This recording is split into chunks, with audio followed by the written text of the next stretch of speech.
Chapter 226. The Fool. On the evening of the first of the 2 days that they had at their disposal, Sunny climbed all the way to the highest point of the statue and sat there alone, looking at the setting sun. He felt as though he had to find a sense of balance that he had lost at some point along the way. Not because he missed it, but because he was going to need that balance to remain firm and steady when the moment of truth came. If he was right about the future, then this was probably the last day of peace he would experience until this whole thing was over. Not only the expedition, but all of it. Looking back, his behavior in these past few months was highly erratic. Where were the cold rationality and ruthlessness that saved him so many times in the past? The caution and devious cunning that allowed him to survive the first nightmare? He had not been acting like himself for a long time. Yes, his mental state had suffered greatly because of everything that had happened. But was it the only reason? Come to think of it, the first blow dealt to him was the bitter revelation that there was no gateway in the bright castle. After everything that Sunny had endured to make it to the dark city, the crushing intensity of their journey through the labyrinth, the diabolical trap of the soul devourer and their escape from it, the cold and harrowing night of traversing the dark sea, all of it turned out to have been for nothing. Not only were they not rewarded for their efforts, but all of their hopes were mercilessly destroyed and obliterated instead. This alone was enough to drive a person mad. Then came the feeling of alienation he felt while living with Nephis, Cassie, and all the newcomers in the outer settlement. Instead of finding support and solace in the company of his friends, Sunny fell into his old habit. Unconsciously, he turned himself into an outcast to prevent anyone from making him one. This was the most noticeable, but not the only instance of him regressing to his old self. After fighting so hard to change and grow, Sunny ended up abandoning most of the lessons he had learned after becoming infected by the nightmare spell. He was almost like an addict relapsing after a few days of sobriety, and giving up completely because of this one small mistake. But who could blame him? Sunny was already shaking under the pressure of the situation. One little push, and he would fall under its weight. In the end, it was not one, but 3 blows that shattered him completely, as though the world wanted to make sure that he was truly broken. First was the terrible epiphany of what Cassie's vision really meant. Almost instantly after that, while Sunny was still reeling, came the fatal mistake in the conversation with Harper and the brutal murder that followed. And if that was not enough, the person he relied on the most to keep his sanity in this cursed place, Nephis, made it impossible for him to trust her any longer. Anyone would have collapsed under that weight. And yet Sunny managed to keep his balance, even if just barely. The final straw that finally broke him was the excruciating, never-ending sea of torturous pain he suffered after being mortally wounded by the Black Knight. After that, Sunny had relinquished all pretense of having control. And now here he was, playing the fool, acting like a fool, and fooling around with Kai and Effie. Wasn't it fun? Wasn't it easy? Yes, his mental state wasn't great, but it was also very convenient to blame everything on this condition. The truth of it was that Sunny did not try to rein himself in at all. In fact, he welcomed this madness. Being a bit crazy was comforting, simple, and safe. It protected him from having to look at the heartbreaking truth and remember it. Sunny needed the shield of madness to save himself from the bottomless despair that threatened to destroy him completely. So what if he was prone to act recklessly in this state? So what if he made mistakes here and there and took unnecessary risks? Anything was better than having to face that despair. Just like Nephis had said, one had to become a little insane to survive in the world that had gone mad. And yet Sunny knew that what he was doing was nothing but hiding his head in the sand. And now that the end was approaching, he had to stop hiding from the truth. He had to admit and endure it. This was the only way for him to survive. As the sun disappeared behind the horizon and the absolute darkness drowned the forgotten shore, he sighed deeply and whispered, "All right. It's time to wake up." The next day, 6 humans were standing at the edge of the vast canyon as the twilight of dusk drowned the world in shadows. Far below them, the black waters of the cursed sea were raging, rising from the depths in a terrifying, obliterating wave. In a few minutes, all light was going to be completely gone, and then the flood of darkness would wash over the world, destroying anyone left standing in its path. And yet the humans were not rushing to get away. Instead, they just stood there and waited. Looking down into the canyon, Sonny gritted his teeth and shivered. Then he glanced at Nephis and licked his dry lips. "Are you sure about this?" Changing Star did not spare him a look and simply nodded. Despite the fact that the rising black water was quickly approaching them, her face was calm and composed. A moment later, the last vestiges of sunlight disappeared, leaving them in utter darkness. The silence that surrounded them was broken only by the sound of waves rushing against the walls of the canyon. Getting closer and closer. "Prepare yourselves," Sonny sighed. "Here we go." Suddenly, a blinding burst of white light pierced the darkness. Holding the incandescent sword in her hand, Nephis closed her shining eyes for a second, and then raised the sword high above her head, as if calling the monsters of the depths to come take her. Chapter 227, Comparatively Safe. The embrace of impenetrable darkness was broken by the furious white light of Changing Star's incandescent sword. Illuminated by it, 6 people were standing on the shore of a raging river. Their faces were pale and grim. The canyon had disappeared, consumed by the rising surge of the black water. Now the cursed sea was flowing over its edges, ready to swell and flood the narrow passages of the great labyrinth in an unstoppable wave. Sonny felt cold water wash over his feet and shivered. The rest of the cohort reacted exactly the same. Even Kai, who could escape into the lightless skies at any moment, seemed to be deeply unnerved by the closeness of the encroaching sea. Among the 6 of them, only 3 had truly experienced the perils of this dark abyss. They knew that the real dread came not from the sea itself, but from the terrors that hid in its cursed depths. Like the host of the whispering voices that they had heard beneath the branches of the soul tree, or the gargantuan creature that had almost cost Nephis her life. However, Sonny was not going to make a remark to educate the rest of the cohort. After all, what they were trying to do right now was to summon one of these terrors from below. One that was different from all the others. "Sonny?" Peering into the darkness, he lingered. "I don't see anything yet." The water was already to his shins and rising swiftly. Sonny grimaced and struggled with the desire to turn around and run away without looking back. If he was fast enough, if he was lucky enough, he could still make it to the giant statue before the torrent of darkness drowned him under its crushing weight. Instead, Sonny glanced at Nephis and Cassie. The blind girl had glimpsed this secret of the forgotten shore in her visions and shared it with Changing Star. Changing Star had devised a plan to make use of it. Both of them were confident that they were going to succeed. So, he was going to be confident too. Sonny didn't fully trust either of his former companions. Not anymore, but he trusted their judgment. Just as that thought appeared in his mind, there was a subtle movement at the edges of his vision. Turning his head, Sonny stared into the darkness and trembled. "It's here." Out there in the distance, a massive shape was moving through the waves, attracted by the light of Changing Star's incandescent blade. The sea seethed and swirled around it, the black mass of water easily pushed away by the approaching creature. Nephis gritted her teeth and somehow made her flames burn even brighter, forcing the darkness to retreat another dozen steps. "Get ready." A few moments later, the furious sounds of a massive body moving through the dark water reached their ears. The creature was a true giant, easily towering above the waves even though it was walking on the bottom of the canyon. Well, no surprise. Full of terror and awe, Sonny watched as the thing they were waiting for came closer. Soon, he could discern the general shape of it. 2 hills that rose above water were its shoulders. And right between them, where the head should have been, there was nothing but emptiness. There were 7 headless statues on the forgotten shore, but only 6 marks on the map created by Nephis. Not because she had failed to learn of the 7th one, but because the 7th statue never stayed in one place for too long. And now that stone colossus was walking through the flooded canyon, his shoulder scraping against one of its walls. The wide chest of the headless giant pushed the water away, creating whirlpools in his wake. Raising one colossal arm, the statue easily destroyed the protruding remnants of the ancient bridge that got in its way. The debris rained into the black waves, disappearing into them without a trace.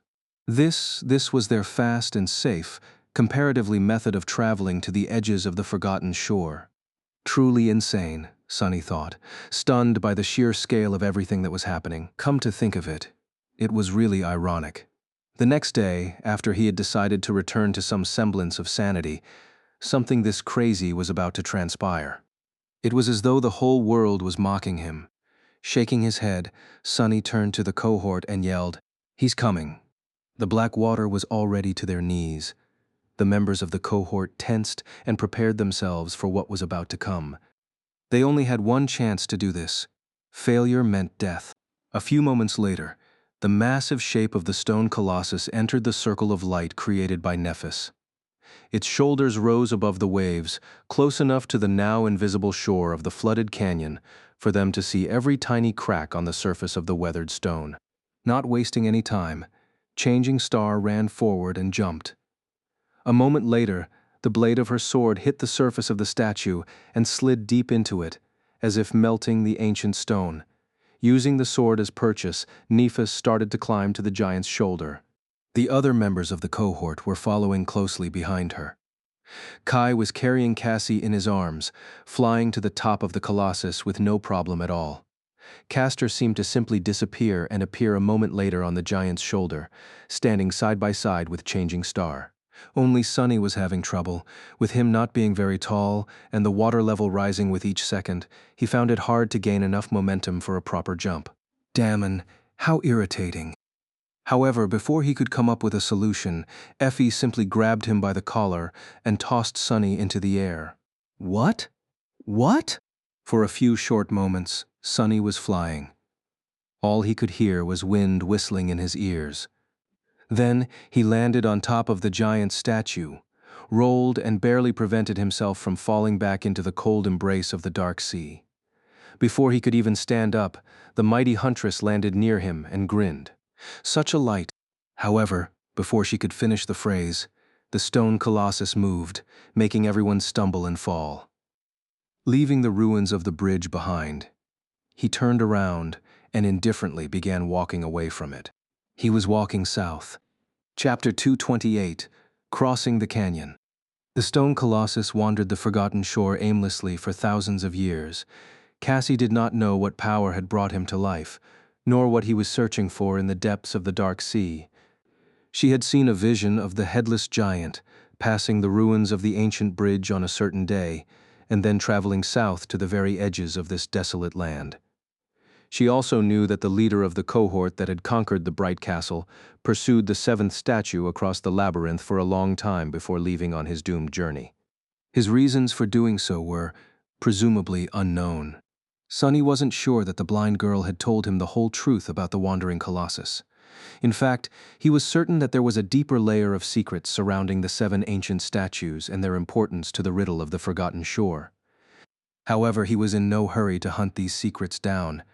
Sonny knew that all three of them, Nephis, Cassie, and himself, were bound together to this cursed place. The strings of fate were wrapped around them tightly, stretching far into the future, where the final revelations waited. He was going to learn the truth sooner or later. Until then, Sonny was content knowing no more than he needed to know. The stone giant walked across the dark sea, cutting its surface with his wide chest. The 6 humans were gathered on the circular platform of his severed neck, pressing themselves against the swaying stone. The cold water was spraying into their faces, and the furious winds were threatening to throw them off the moving statue into the deadly waves below. Nephis had long extinguished her flames, so they were surrounded by absolute darkness. Sonny was the only one who could see what was happening around them, so his role was to serve as the eyes of the cohort. Using the strength of the shadow to hold onto the slippery stones, he looked forward with a grim expression on his face. Currently, there was only one thought on his mind. Were they going to make it in time? The colossus was swiftly approaching the other side of the canyon. Sonny could identify it by the remnants of the ancient bridge that were still above the turbulent black waves. However, the water level was rising much faster. Sonny? Looking toward Effie, who called out his name, he lingered for a few moments and then yelled, "Prepare yourself. We're going to be underwater for a couple of minutes at least."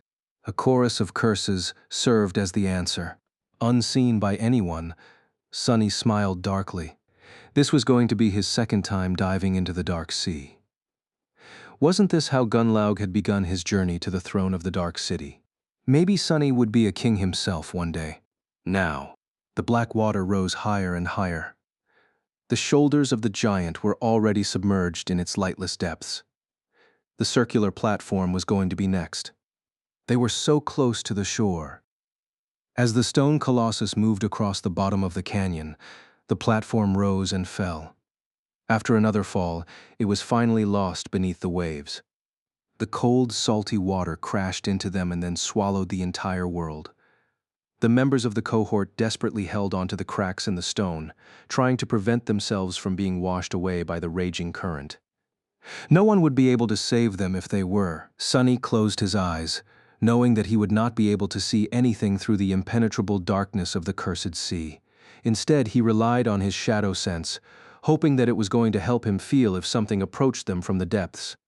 Now, all Sunny had to do was hold tight and hope that the headless giant would reach the shore of the canyon before he ran out of breath. Thankfully, everyone present was strong and powerful. Their physical form was either at the pinnacle of human ability or slightly above it. Several minutes underwater were not going to kill them, most likely. Placating himself with this thought, Sunny waited and waited and waited, struggling against the terrible current with all his strength. At some point, he thought that he sensed an unclear shape swim close to the walking statue, but then the sensation disappeared. Any second now, any second, but the relief he was so desperately waiting for was not coming for far longer than Sunny had expected. Soon his lungs began to burn, and his muscles began to spasm. Damnation! If he was having trouble, then others must have been in far worse shape. After all, oxygen traveled through human bodies with blood, and their blood had not been altered and comprehensively enhanced by the forbidden legacy of the mysterious weaver. Just as he thought so, Sunny felt one of the 6 shadows slipping from the circular platform. It was Kai. Crap! Fortunately, before the colossus plunged into the dark depths, the charming archer had been worried about Cassie and tied himself to her with the help of the golden rope. Surprisingly, the blind girl turned out to be more resilient than him in the end. Now, she was holding both of their weights, desperately grabbing onto a narrow crack in the ancient stone. Kai's unconscious body was floating a few meters behind her. He was safe, for now. But how long would Cassie herself be able to hold on? When Sunny felt his mind weakening, his body was suddenly slammed into the platform with tremendous force. The stone giant was climbing out of the canyon.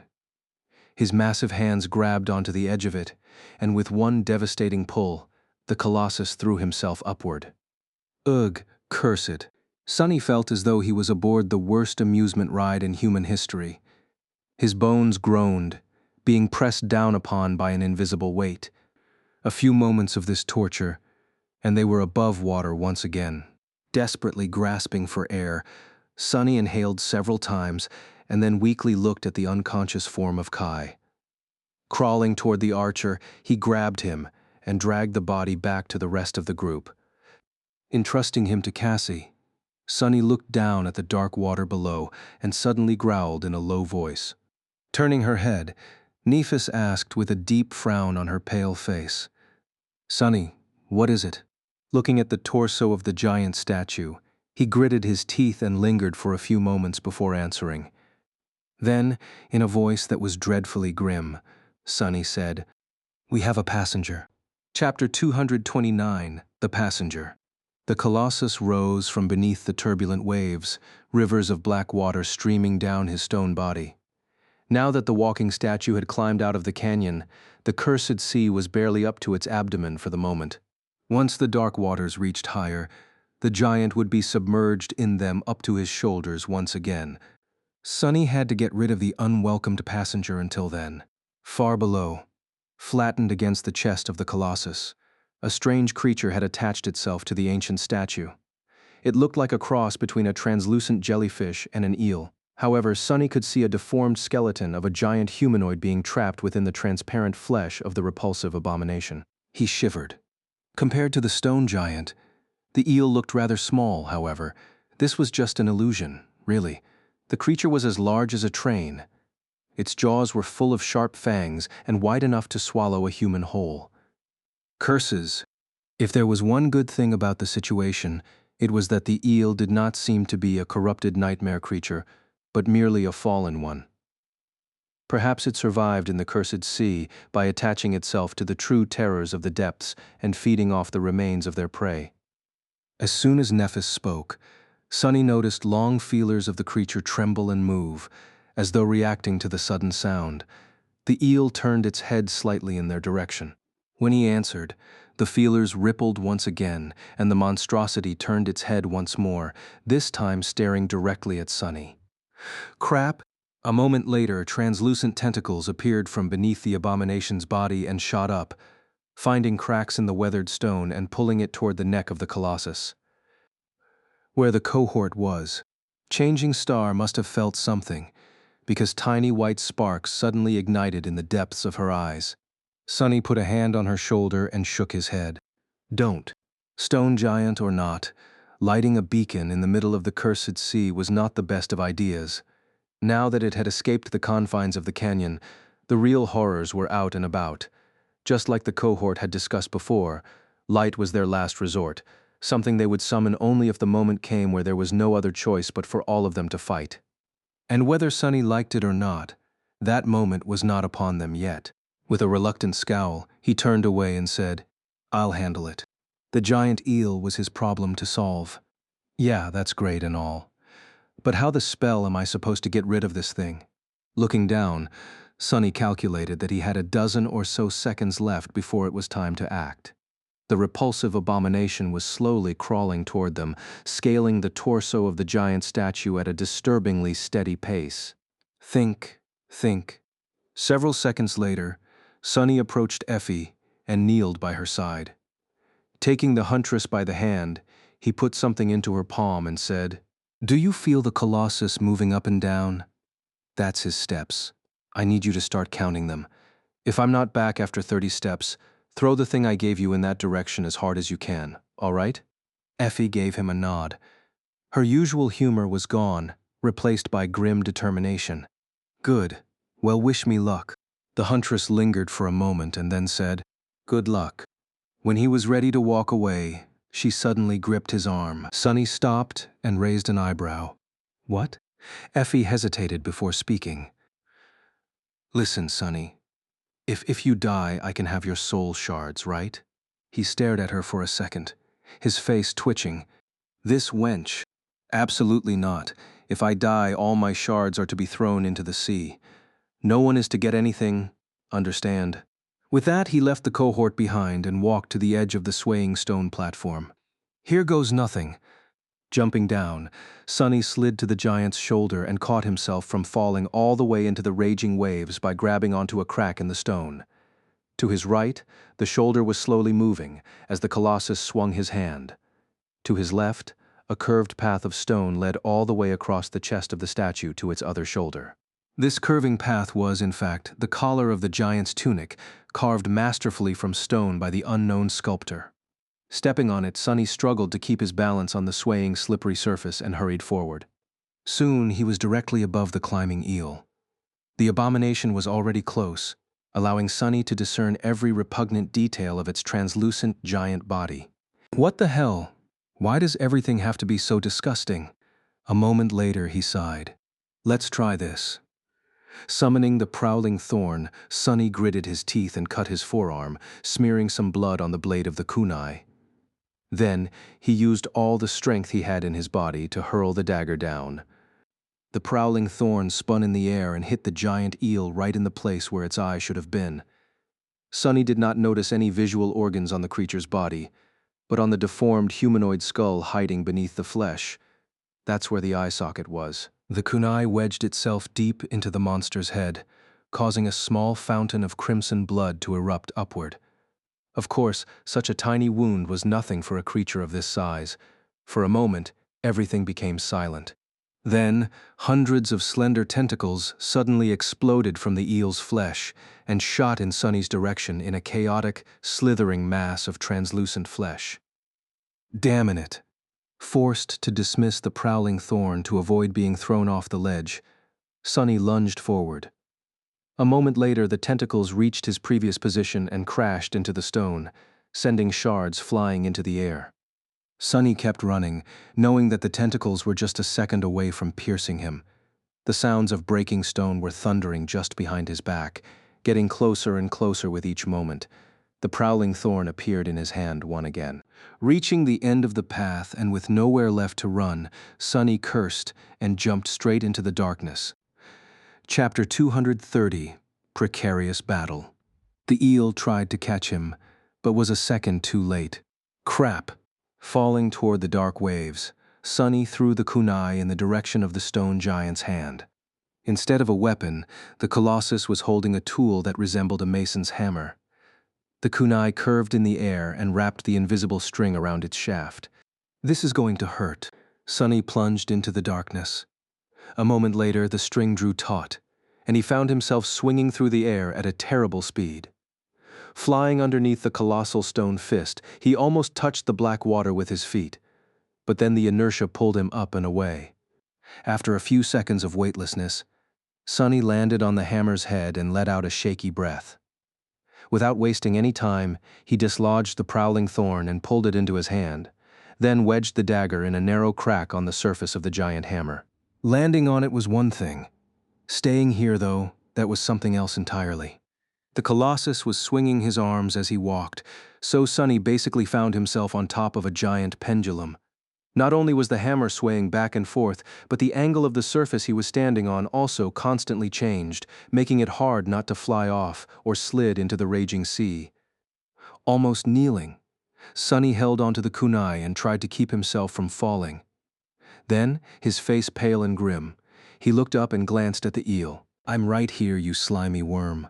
The abomination lingered for a few moments, considering whether it should continue to climb up or follow the sound made by the prey. Finally, it twisted its long, repulsive body and slid over the shoulder of the giant, crawling down his arm, towards Sunny. "Come on, come on!" He was hoping that his blood will have the same effect on the giant eel as it had on the corpse eater. Both were, presumably, fallen creatures. If one was poisoned to death by blood weave, why couldn't the other? Sunny had not cut himself with the prowling thorn for the fun of it. Sadly, his blood seemed to have no effect on the eel whatsoever. The monster continued to pursue its prey without showing any signs of being poisoned. So it's not poisonous, really. It just tore that leech from inside, because the stupid thing swallowed a whole lot, and the weave imbued my blood with the odd quality of always being attracted back to the larger mass of it. The corpse-eater's innards were in the way, so, damn it. His hopes of killing the eel were crushed. Now Sunny was stuck on the swinging hammer, with his only path of escape blocked by the swiftly approaching abomination. Damn it all! Letting go of the kunai, Sunny summoned the midnight shard and slashed at the slender tentacle that approached him. Even enhanced by the shadow, the blade of the tachi failed to cut the flesh of the fallen creature, and instead simply batted it away. Not good. Not good. The eel had two types of tentacles. Some were thick, powerful, and few in number. These ones were used to push its massive body forward and hold onto the swinging arm of the colossus. The other tentacles were slender, long, and numerous. These were the ones that Sunny now had to dodge and fight against. The closer the eel got, the more tentacles assaulted Sunny from all sides. Dodging and deflecting them while maintaining his balance on the chaotically swinging hammer was an almost impossible task. Luckily, Sunny had practiced the firm battle style of the Stone Saint and incorporated it into his own technique.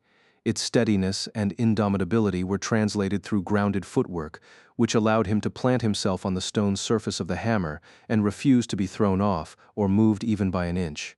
Between choking breaths, Sunny couldn't help but think that Nephis was right. The best fighters weren't those who were the strongest, but those who were the most adaptable. The foundational style he had learned from her had served him well on the streets of the Dark City, but if he had continued to follow it narrowly and neglected to add flexibility to his technique by incorporating the Stone Saint's style into it, he would be dead by now. The dream realm was wild, unpredictable, and often defied logic. It threw all kinds of horrors at those unfortunate enough to step foot inside its vast expanse.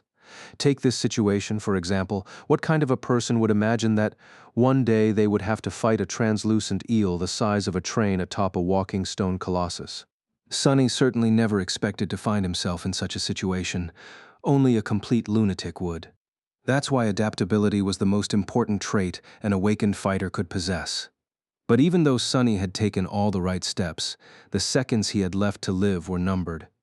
The onslaught of the slender tentacles was already too much for him to handle, and they were only growing in number. Talu 28. With an inaudible sigh, Sonny allowed the shadow to slide off his body and rush toward the approaching eel. Instantly weakened, he gritted his teeth and tried to resist the attacking tentacles as best as he could. One of them hit against the blade of the midnight shard with tremendous force, sending it flying from his hand into the darkness of the night. The other hit him across the chest, causing Sonny to yelp in pain and roll back, almost sliding off the surface of the hammer. Catching himself at the last moment, he pushed away and rolled, barely avoiding being pierced through the chest by the third. He had nowhere to retreat anymore, but it was fine. 29. Back at the circular platform, Effie strained her muscles and hurled the thing entrusted to her by Sonny into the air. It was the ordinary rock. Flying away, the memory suddenly screamed. 30 steps. Its loud scream caused the feelers on the eel's head to ripple. The giant creature suddenly turned its head in the direction of the noise, its terrifying maw opening in hunger. For a moment, it paid Sonny no attention. Its weight also shifted, leaning over the abyss of black water. Right then, a human shadow glided right in front of it, and two crimson eyes ignited in its depths. The stone saint stepped out of the shadow, which then instantly wrapped itself around the taciturn monster and filled her with immeasurable power. The shadow's sword flashed. Sonny wasn't trying to kill the eel. Despite all of the stone saint's might, she was too weak to slay something that abominable. He just wanted to sever one of the main tentacles that supported most of the eel's weight. Augmented with the power of shadows, the stone knight easily cut into the flesh of the eel and sliced one of the thickest tentacles apart. Losing its purchase, the repulsive creature shuddered and slid helplessly from the swinging arm of the colossus, falling into the turbulent black waves with a splash. Then, it was gone, pulled away by the strong current. Sonny fell to his knees and drew in a deep breath. Then, he said in a cold, raspy voice, "This ride ain't free, bastard. Next time, buy a ticket." Chapter 231, Stone Giant. Sonny remained on the swinging hammer of the colossus for a while, resting and trying to catch his breath. However, very soon, the dark sea rose high enough to make his position perilous. With a deep sigh, he stood up and dislodged the prowling thorn from the stones. Waiting for the colossus to raise his hand, Sonny jumped down. The wind whistled in his ears, and a few moments later, he landed on the wrist of the giant in a roll. As soon as Sonny got back to his feet, the stone surface beneath plummeted down. Thrusting the kunai in another crack, he gritted his teeth and held on to his dear life. Soon the ground he was standing on sloped down and then turned into a vertical wall, with nothing but the dark abyss of the cursed sea visible below. Hanging off that wall, Sonny cursed and waited for the colossus to bring his arm back up. When it finally happened, Sonny immediately dashed forward. He had several precious seconds before the pendulum swung again, and had to cover as much distance as possible with each swing of the giant's arm. Too slow, and the cursed sea would catch up to him. The closer he got to the elbow of the walking statue, the more inclined his path was. Eventually, Sonny had to climb instead of run. His hands were tired from fighting and supporting his weight, but he stubbornly continued moving forward and up. Once Sonny reached the elbow and climbed higher, the amplitude of the swinging reduced considerably.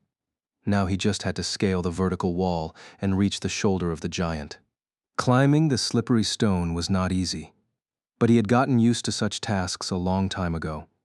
In any case, it was way better than that time Sonny had to race against the rising sea during a furious storm, only to get swept away by the black water and be saved by Nephis at the last moment. This time, at least, he didn't need her to save his life. That would be embarrassing. Some time later, Sonny climbed over the edge of the circular platform, crawled to its center, and sprawled beside the other members of the cohort, who were waiting for his return with tense expressions on their faces. "Sonny, are you all right?" Kai was back to his senses, looking a little bit disheveled, but still ridiculously gorgeous. Sonny stared at him in dismay, then sighed. "I'm alive." A short while later, Nephis called out to him, "What were you fighting?" Sonny grimaced. "A big ugly worm. I threw him back into the water." With that, he reluctantly sat up and looked at the surface of the dark sea, which was already flowing over the shoulders of the stone giant. Its surface was black and tranquil. No one was pursuing them, it seemed. "It's gone now, so rest up. I'll keep watch." He stayed awake until the break of dawn and then woke the members of the cohort. When they rose to their feet, Sonny lay down on the cold stone and tiredly closed his eyes. Yesterday, he had thought that he would not be able to fall asleep atop the walking stone giant. However, Sonny had underestimated how exhausting this long night would end up being. Even the body of a powerful sleeper needed rest. Actually, the swinging of the stone platform was sort of soothing. Soon he was fast asleep. When Sonny woke up, the sun was already high in the sky. Yawning, he sat up, summoned the endless spring, and greedily drank some water. Someone had left a plate of food near him, so without thinking too much, Sonny picked it up and had himself a late breakfast. Ah, that hits the spot. Recognizing the taste of Neff's cooking, he glanced at their intrepid leader and smiled. It was nice to laze around while others were working. While Sonny was sleeping, the stone platform had transformed. Plates of iron stripped off the abominable spiders and stored in Effie's bag were inserted around its perimeter, with the golden rope strung between them as an improvised railing. More of these plates were shaped into makeshift rods and placed in the center to serve as throwing spears in case the cohort was attacked from the air. Currently, Kai and Effie were building additional battlements on the left shoulder of the giant, while Nephis observed their progress from above. They were taking no chances. A trip through the labyrinth, no matter how fantastical, was still full of danger. It was better to be safe than sorry. Sonny scoffed. "So much work. What's the worse?" No, I'm not going to finish that thought. No thanks." On the stone beside him, the shadow applauded sarcastically. Shaking his head, Sonny finished his food in silence and moved to the edge of the platform to look down at the vista of the forgotten shore. Far below, the landscape of the labyrinth was slowly moving past them. The stone giant was marching south, indifferently crushing mountains of crimson coral under his feet with each step. The view was simultaneously hypnotic and depressing. In every direction, as far away as Sonny could see, there was nothing but red coral, with rare heights protruding from it into the gray skies here and there. The forgotten shore was truly vast, and every inch of it was full of unspeakable dangers. Not too far from him, Castor was also busy studying the landscape.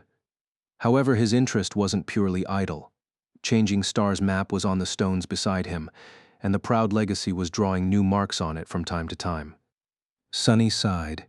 The cohort might have caught a ride on the shoulder of the stone giant to reach their destination at the edges of the forgotten shore, but they were going to have to walk all the way back to the Dark City by themselves. That was months of traveling through this treacherous hellscape, with nothing but their own strength and wit to keep them alive. The information Castor was putting on the map today was going to be priceless to them in the future. But that was a problem for tomorrow. Right now, Sonny deserved a little respite. Turning away from the handsome young man, he lowered his gaze and peered at the sights below. It was not every day that one got an opportunity to enjoy a beautiful view of hell. Chapter 232. Before the Storm. In the next few hours, Sonny did nothing but leisurely gaze at the vistas of the labyrinth. While monotonous, they were still picturesque and breathtaking. The forgotten shore was a harrowing but beautiful place.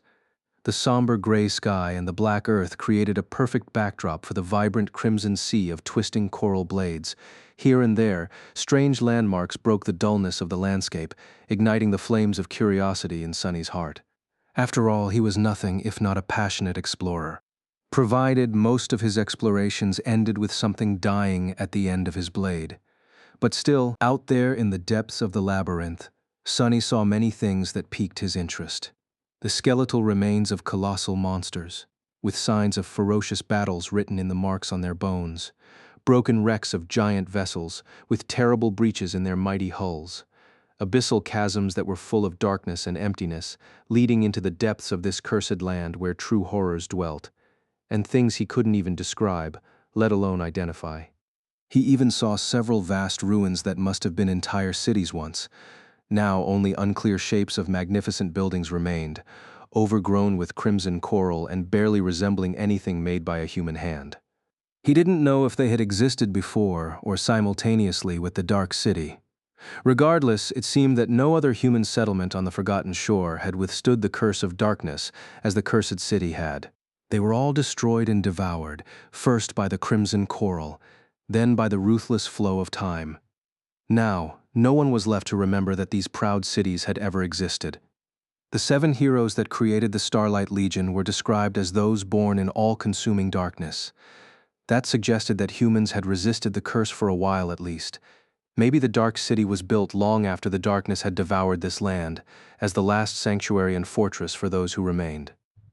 A lot of good had that done in the end. His reverie was broken by Cassie, who suddenly turned south and frowned. Her quick movement drew everyone's attention. Sunny instantly had a bad feeling. Nephis turned to the blind girl and frowned. "Cassie, do you feel something?" Cassia lingered for a few moments, and then said, her voice uncertain, I think a storm is coming." Sunny looked at the sky, which like always was covered in a gray veil of clouds. Nothing seemed to indicate that there was going to be a tempest, turning it impenetrably dark and furious soon. But that was just how things worked on the Forgotten Shore. Storms came out of nowhere and destroyed everyone unfortunate enough to be caught in their murderous embrace. If Cassie said that she felt one approaching, then it was. Their oracle had a good track record of sensing such things. Damon! A storm meant that the cursed sea would rise from the depths earlier than usual. It also meant that there would be rain and lightning, which would make the behavior of the dwellers of the depths unpredictable. It also meant hurricane winds, and that was really bad news when you were stuck on a moving colossus 200 meters above the ground. Nephis gritted her teeth. "You heard her? Prepare." However, the blind girl interrupted her. "Wait, there is something else." Changing Star lingered for a moment, then asked, "You are sensing another threat?" Cassie scowled, then said in a strange tone, "No, not sensing. I can hear something strange. It's like a rustle." Everyone stared at her for a few seconds, trying to understand the meaning behind her words. Strangely, Kai was the first one to react. Suddenly pale, he spun around and summoned his bow. Before anyone could understand what was happening, something whistled in the air, and a dark shape forcefully crashed into the stone platform, smearing it with blood. A black arrow was protruding from its body.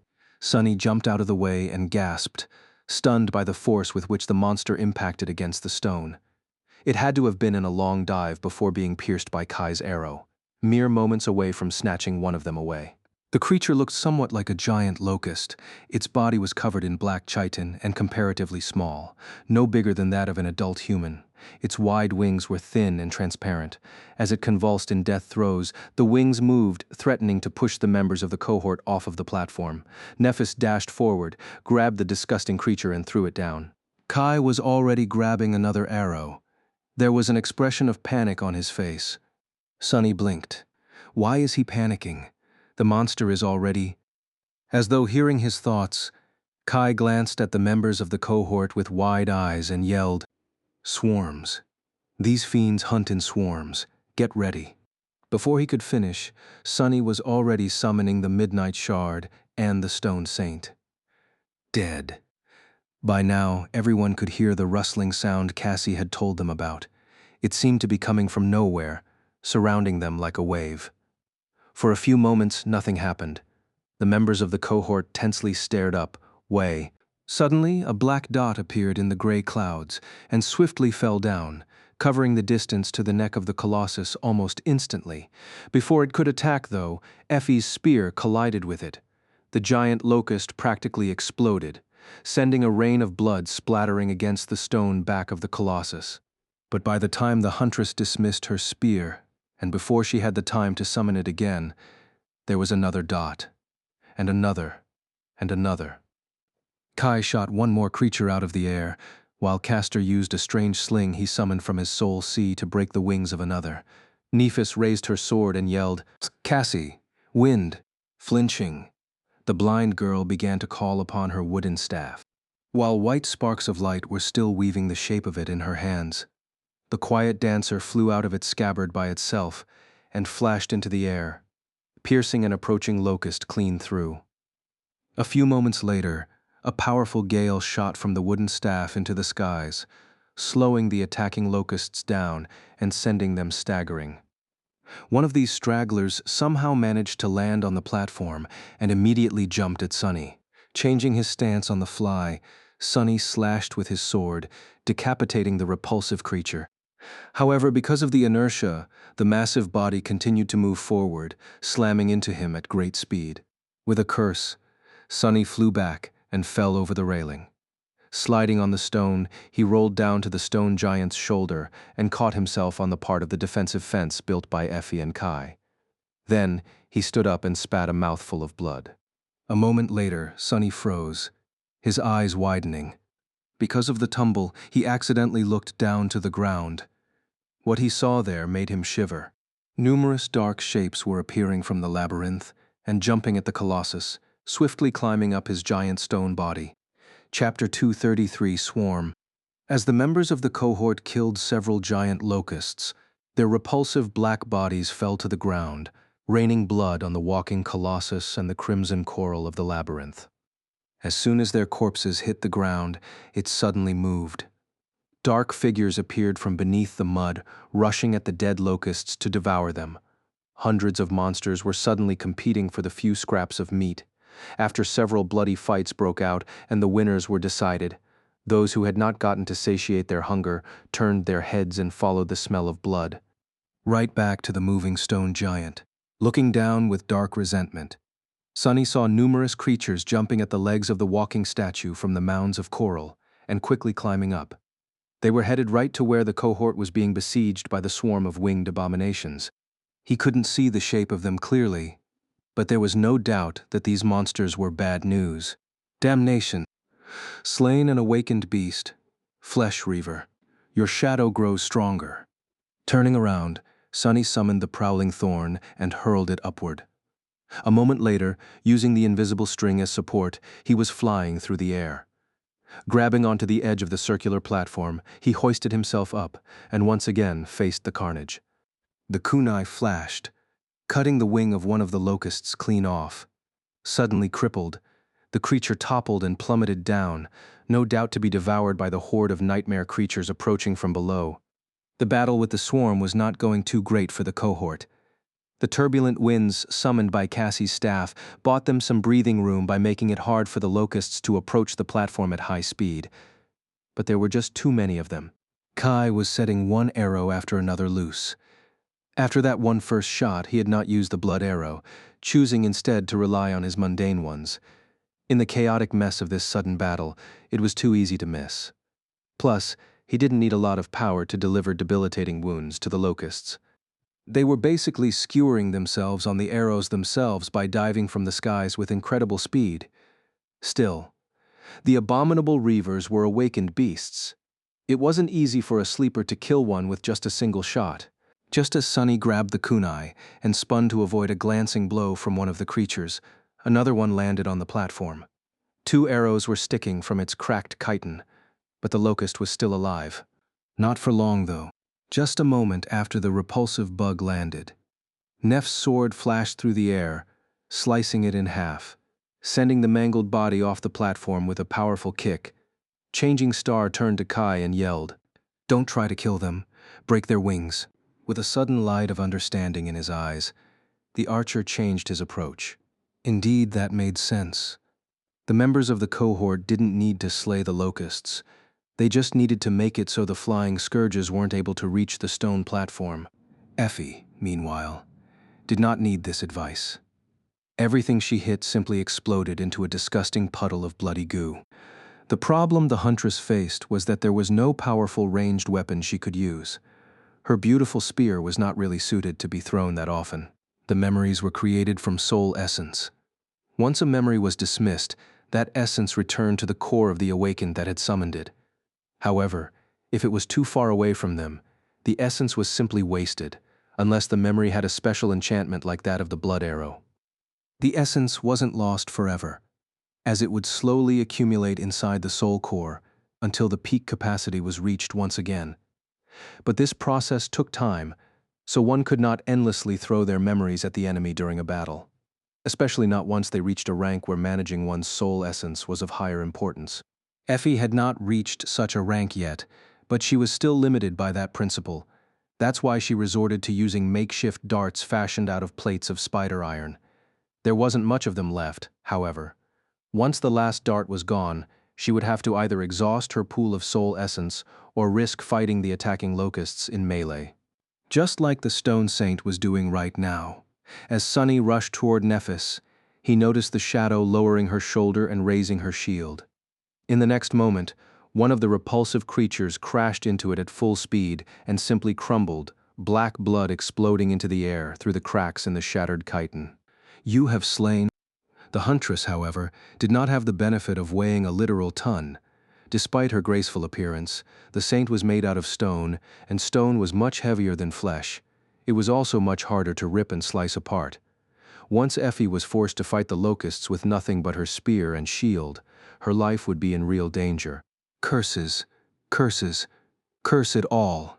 Swiftly approaching Changing Star, Sunny kicked a disgusting piece of a killed creature off the platform and yelled, "We have a problem." Nephis sharply looked at him and scowled. "What?" Sunny hesitated for a moment and then gestured down. "There's a couple of hundred labyrinth creatures crawling all over the Colossus. They'll be here pretty soon." Nephis gritted her teeth, then glanced at the members of the cohort. Cassie was holding the wooden staff, sending powerful bursts of wind into the sky to slow down the attacking swarm. The quiet dancer was flashing through the air, protecting her from the locusts to the best of its ability. Castor was spinning his strange sling, aiming at the wings of the repulsive creatures. His face was calm and grim. Everyone was barely holding on and one mistake away from death. With a dark look in her cold gray eyes, Nephis looked at Sunny. Then she said, "Come with me then." Chapter 234. Horde. Briefly giving Castor a few instructions, Nephis walked over to the edge of the platform and looked down. When she saw the numerous creatures climbing the stone giant, a grim expression appeared on her face. Sunny weighed the prowling thorn in his hand and asked, "So, what's the plan?" Changing Star glanced at him and smiled darkly. "What else? Kill as many as you can." With that, she jumped down and landed softly on the shoulder of the Colossus. With a sigh, Sunny followed. Figures. A moment later, they separated. Nephis dashed to the opposite side of the moving statue, running on the wide stone path of its collar. She was going to try and deal with those creatures that were climbing the front and the left side of the giant. Sunny was going to have to stop those coming from the right and the back. He wasn't sure that just two of them were going to be enough to cover all that space. But they didn't have a lot of choices. Sunny and Nephis at least had the high ground advantage against the enemy. Those fighting against the swarm of monstrous locusts, however, did not. The cohort couldn't spare anyone else for this task. Looking down, he was finally able to discern the shape of the attacking labyrinth dwellers. They looked like massive primates covered in dirty gray fur.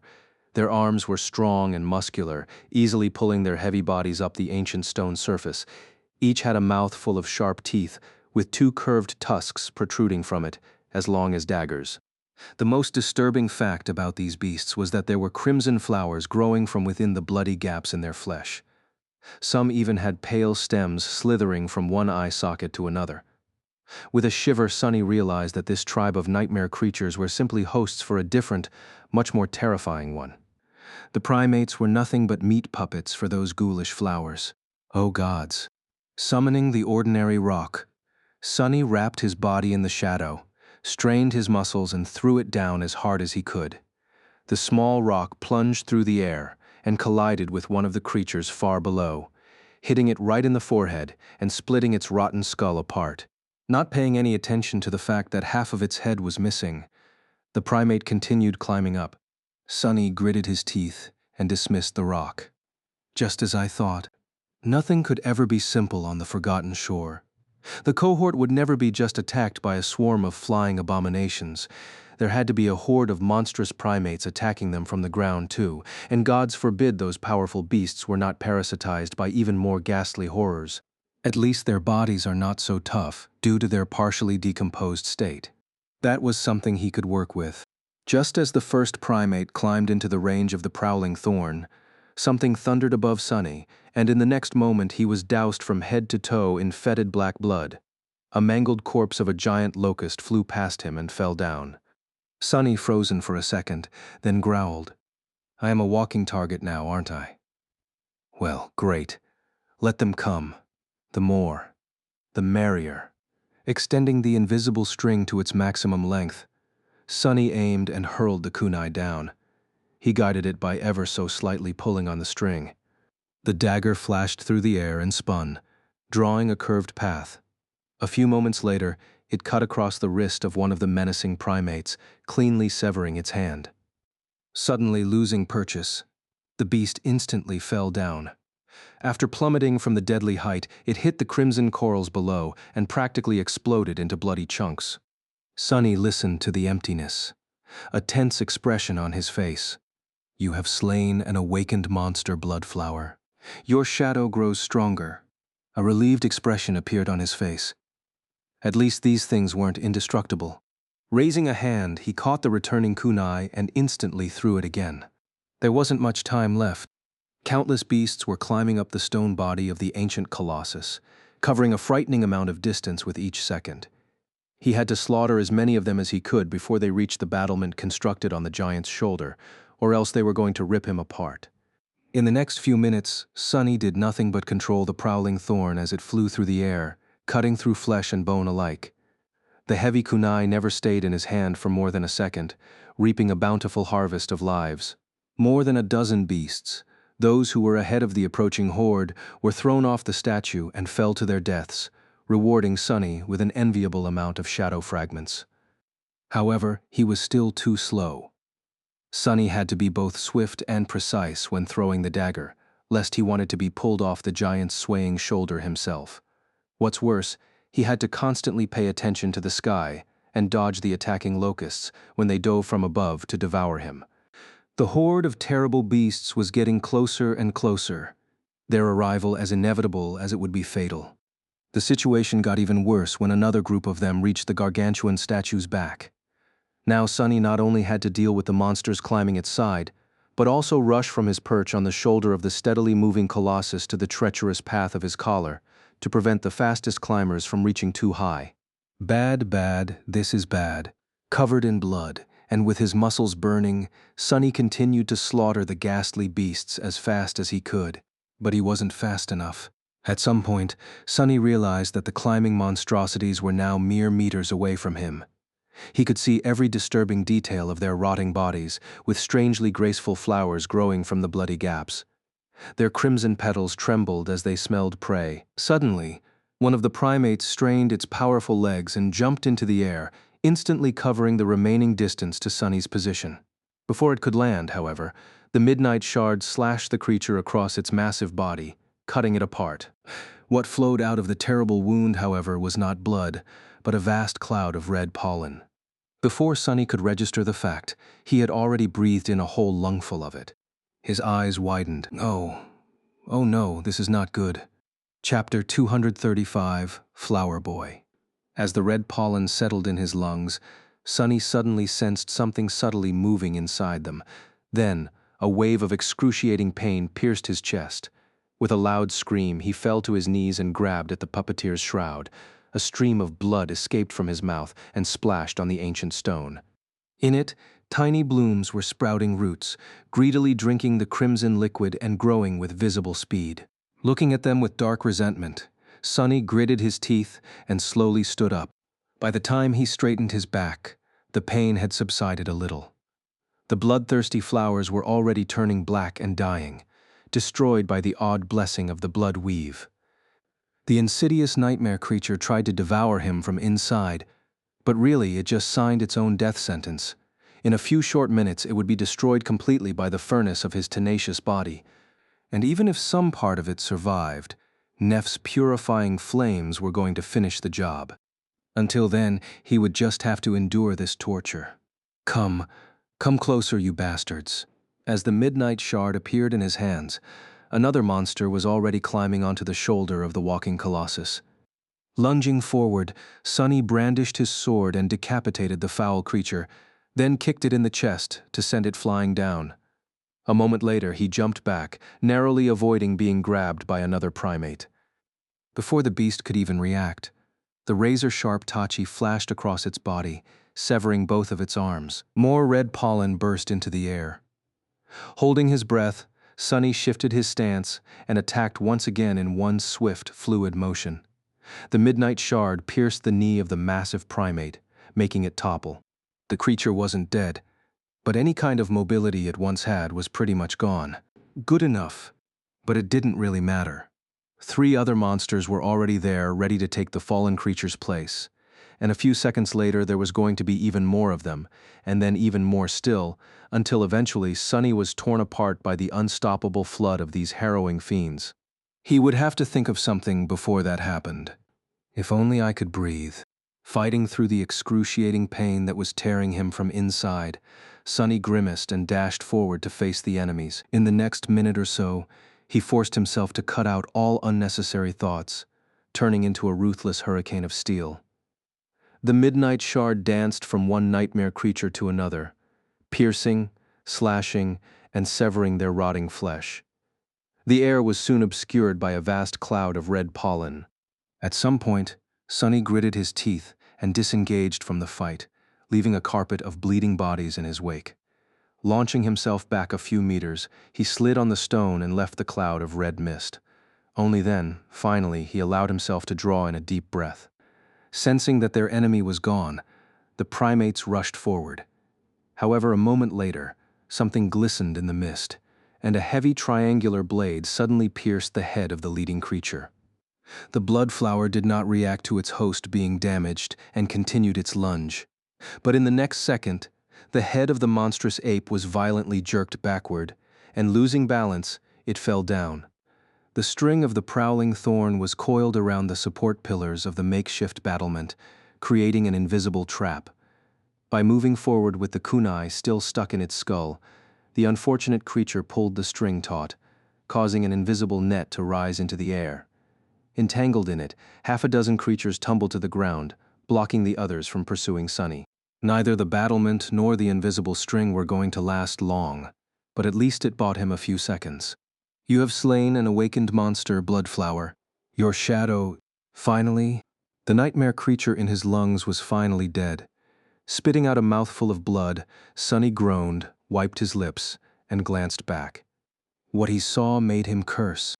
The group of monstrous primates climbing the back of the colossus was about to reach the collar of the stone tunic. Sonny was about to be surrounded, and he was all out of ideas. If I die today, I am at least going to drag as many of you as possible with me into a deeper, darker hell. Prepare yourselves, gangrels. Lunging forward, he ran on the narrow stone path and got to the middle of the giant's back just in time to collide with the first of the advancing primates and send it flying all the way down to the distant surface of the labyrinth. Unlike the shoulder of the colossus, Sonny had no room to maneuver on the narrow path. In fact, he was having trouble simply keeping his balance due to the constant swaying. But the primates, with their wide shoulders and mighty frames, were in an even worse situation than him. On that narrow stone path, one man would be able to stop an entire army, provided that nothing attacked him from behind, of course, which was bound to happen. Cursing, Sonny slashed and slashed, sending one monster tumbling down in a billowing cloud of red pollen after another. Despite all his efforts, he had to retreat step after step to avoid being surrounded and killed by the ferocious abominations. The situation was becoming desperate. Especially so because the creatures that had been slowed down for a bit by the string of the prowling thorn finally wrestled free of it and were seconds away from reaching his current position. Damnation! Sending a primate that was facing him staggering with a devastating blow of the midnight shard, Sonny desperately spun to deflect the attack from the creature approaching him from the back. However, he was a fraction of a second too late. Realizing that he won't be able to block or dodge the paw of the monstrous ape, Sunny feverishly tried to come up with a way to minimize the damage, at least. But just as the claws of the creature were about to grab onto his neck, a swift shadow suddenly fell from the skies. Catching the primate with its sharp mandibles, one of the locusts easily tore its head off and dashed back, devouring the prey with terrifying speed as it flew. In the next moment, more flesh reavers fell from the skies, aiming at the climbing primates. The two tribes of nightmare creatures were suddenly locked in a ferocious battle, with the 6 humans hopelessly stuck in between. Chapter 2536, Ex Machina. With his back to the stone surface of the ancient statue, Sunny stared as the 2 tribes of nightmare creatures clashed in a cacophony of eerie roars and rustling noises. Discovering a new target, swarming locusts swiftly fell from the skies and cut into the horde of the bloodflower hosts, devouring scores of unfortunate primates in mere moments. Torn and eviscerated by the sharp mandibles, their flesh seemed to almost melt in the terrible maws of the flying abominations. However, the massive beasts were not entirely defenseless. Any locust that lingered for a fraction of a second more than it should have was immediately grabbed and torn to pieces by the powerful primates, its black blood falling like dew on the petals of the crimson flowers that grew from their rotting bodies. Some hosts even jumped off the colossus to grab onto diving reavers and tumble together to the distant ground.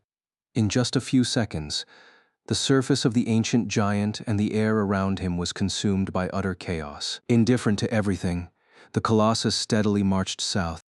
Come to your senses. Shaking off his astonishment, Sunny swiftly finished off the primate that he had staggered a second before and pushed the heavy creature from the narrow path. Despite the fact that their enemies were now fighting each other, the pressure on the cohort did not decrease. In fact, it only grew heavier. Cursing under his breath, Sunny threw the midnight shard at another lunging monster, turned his back to the enemies, and jumped. Grabbing onto a crack in the ancient stone, he pulled his body up and nimbly scaled the neck of the ancient statue. For several seconds that seemed to last an eternity, Sunny was completely defenseless against the potential attacks by the monstrous locusts. However, to his luck, Nephis had chosen that exact moment to unleash her flames on the other side of the statue. A blinding flash of white drowned the skies for a second, confusing the reavers and buying him enough time to reach the stone platform. Climbing over its edge, Sunny rolled away and sprawled on the cold stone, trying to catch his breath.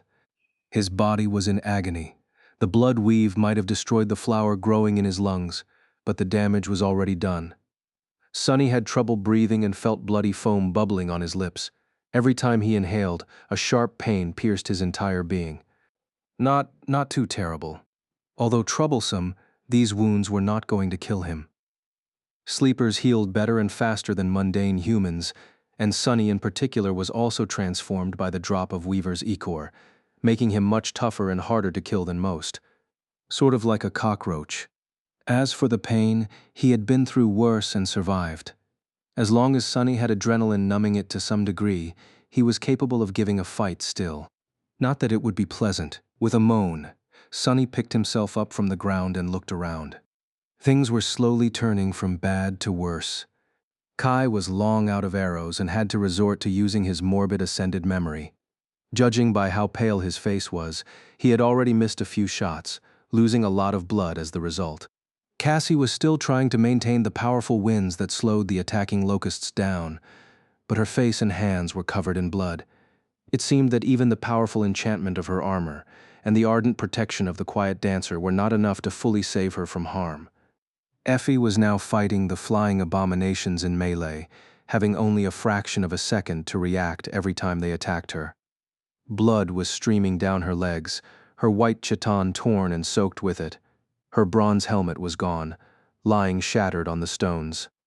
Castor did not seem to be wounded, but his face was dark with exhaustion. Maintaining his incredible speed was taxing on both the mind and the body, so he would not be able to last much longer either. The stone saint was the stone saint. The taciturn shadow was covered in black blood from head to toe and completely indifferent to it, which only enhanced her dark and menacing visage. She continued to move with elegant grace, protecting the members of the cohort to the best of her ability, but she couldn't be everywhere all at once. And then there was Sunny himself, who was in the worst shape out of all of them by far. Curses. And the worst news was that now that he had to retreat back to the platform, the abominable primates were about to follow him, forcing the cohort to defend itself from two sides simultaneously. Even worse still, unlike Sunny, the other members didn't have blood weave to protect them from the red pollen. Bad, bad, this is bad. Just as Sunny was thinking that thought, a bloodied hand suddenly appeared from the other side of the platform. A moment later, Nephis slid under the golden rope and shakily rose to her feet. Changing Star had white flames dancing in her eyes. Her skin seemed to shine with a soft glow, as though there was fire burning beneath it. That fire, if Sunny had to guess, was responsible for annihilating the red pollen as soon as it entered her body. The Starlight Legion armor was heavily damaged and seemed to be on the verge of melting, but still held, protecting the last daughter of the immortal Flame Clan to the end. Not paying any attention to the members of the cohort, Nephis turned her head and looked south. What is she? Before Sunny could finish the thought, he was distracted by the sight of an ugly primate head rising above the edge of the circular platform. Cursing, he grabbed a jagged piece of chitin laying nearby and shoved it into the creature's eyes, forcibly pushing it back down. At the same moment, an especially large locust suddenly fell from the sky. Batting the quiet dancer away, it dove right for Cassie. Before anyone could react, its mandibles clicked. However, instead of soft flesh, all they caught was the hard wood of the enchanted staff. The blind girl had managed to defend herself at the last moment. The impact was still strong enough to throw her far back. Nevertheless, breaking the improvised barrier with her back, Cassie screamed and slipped from the platform, plummeting down like a broken doll. No. The prowling thorn was damaged and restoring itself in the soul sea, and the golden rope was tied around the platform. He didn't know what to. As the sound of a bow clattering on the stone reached his ears, Sunny saw Kai diving down from the neck of the Colossus. Flying with incredible speed, he caught up with Cassie and grabbed her by the arm. The two of them froze in the air for a moment, absolutely defenseless against the approaching locusts. No. But the fatal attack never came. Suddenly, the cacophony of the battle died down, turning into deathly silence. Sunny blinked. Several locusts were hovering in the air, mere meters away from Cassie and Kai, but they were in no hurry to devour the helpless humans. In fact, they too seemed frozen. A moment later, the locusts suddenly turned around and dashed away. In fact, the whole swarm was swiftly retreating, flying away from the stone colossus with as much speed as the gluttonous abominations could muster. It was as if they were fleeing from something. Many of the locusts were carrying dead primates in their claws. It seemed as though the Reavers were the ultimate victors in this terrible battle against the monstrous apes. But Sunny was pretty sure that, soon, the whole tribe of these terrible creatures was going to have crimson blooms growing from the cracks in their chitin. Bloodflowers were truly a horrifying enemy. Who knew what they would be capable of after subjugating a whole swarm of flying abominations? The more pressing question, however, was, what were the locusts running from? Sunny looked down, only to realize that the giant primates were also retreating, rushing down the body of the ancient statue in something that almost resembled panic. Then, finally, he turned and looked south, following the line of Changing Star's gaze. His face paled. Out there, directly in the path of the walking statue, an inconceivably vast wall of furious darkness had devoured the whole world. It was swiftly moving in their direction, bolts of lightning illuminating the raging depths of clouds almost every second. The storm was approaching. Chapter 237. Wall of Darkness. Kai landed on the stone platform, gently placing Cassie down. The blind girl was deathly pale and visibly hurt, but her life didn't seem to be in danger. The archer smiled reassuringly and gripped her shoulder.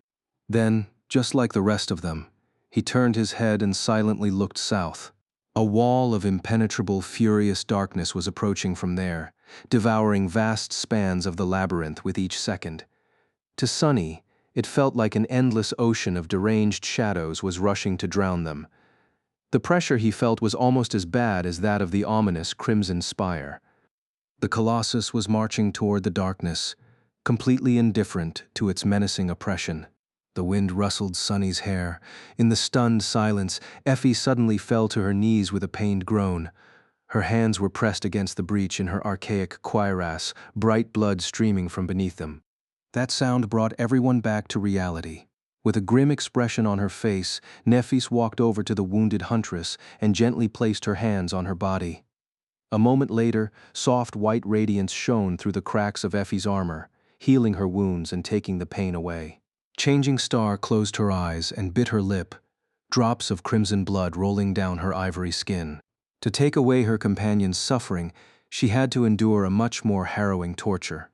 Sunny coughed, bloody foam flying from his lips, and weakly lowered himself to the ground.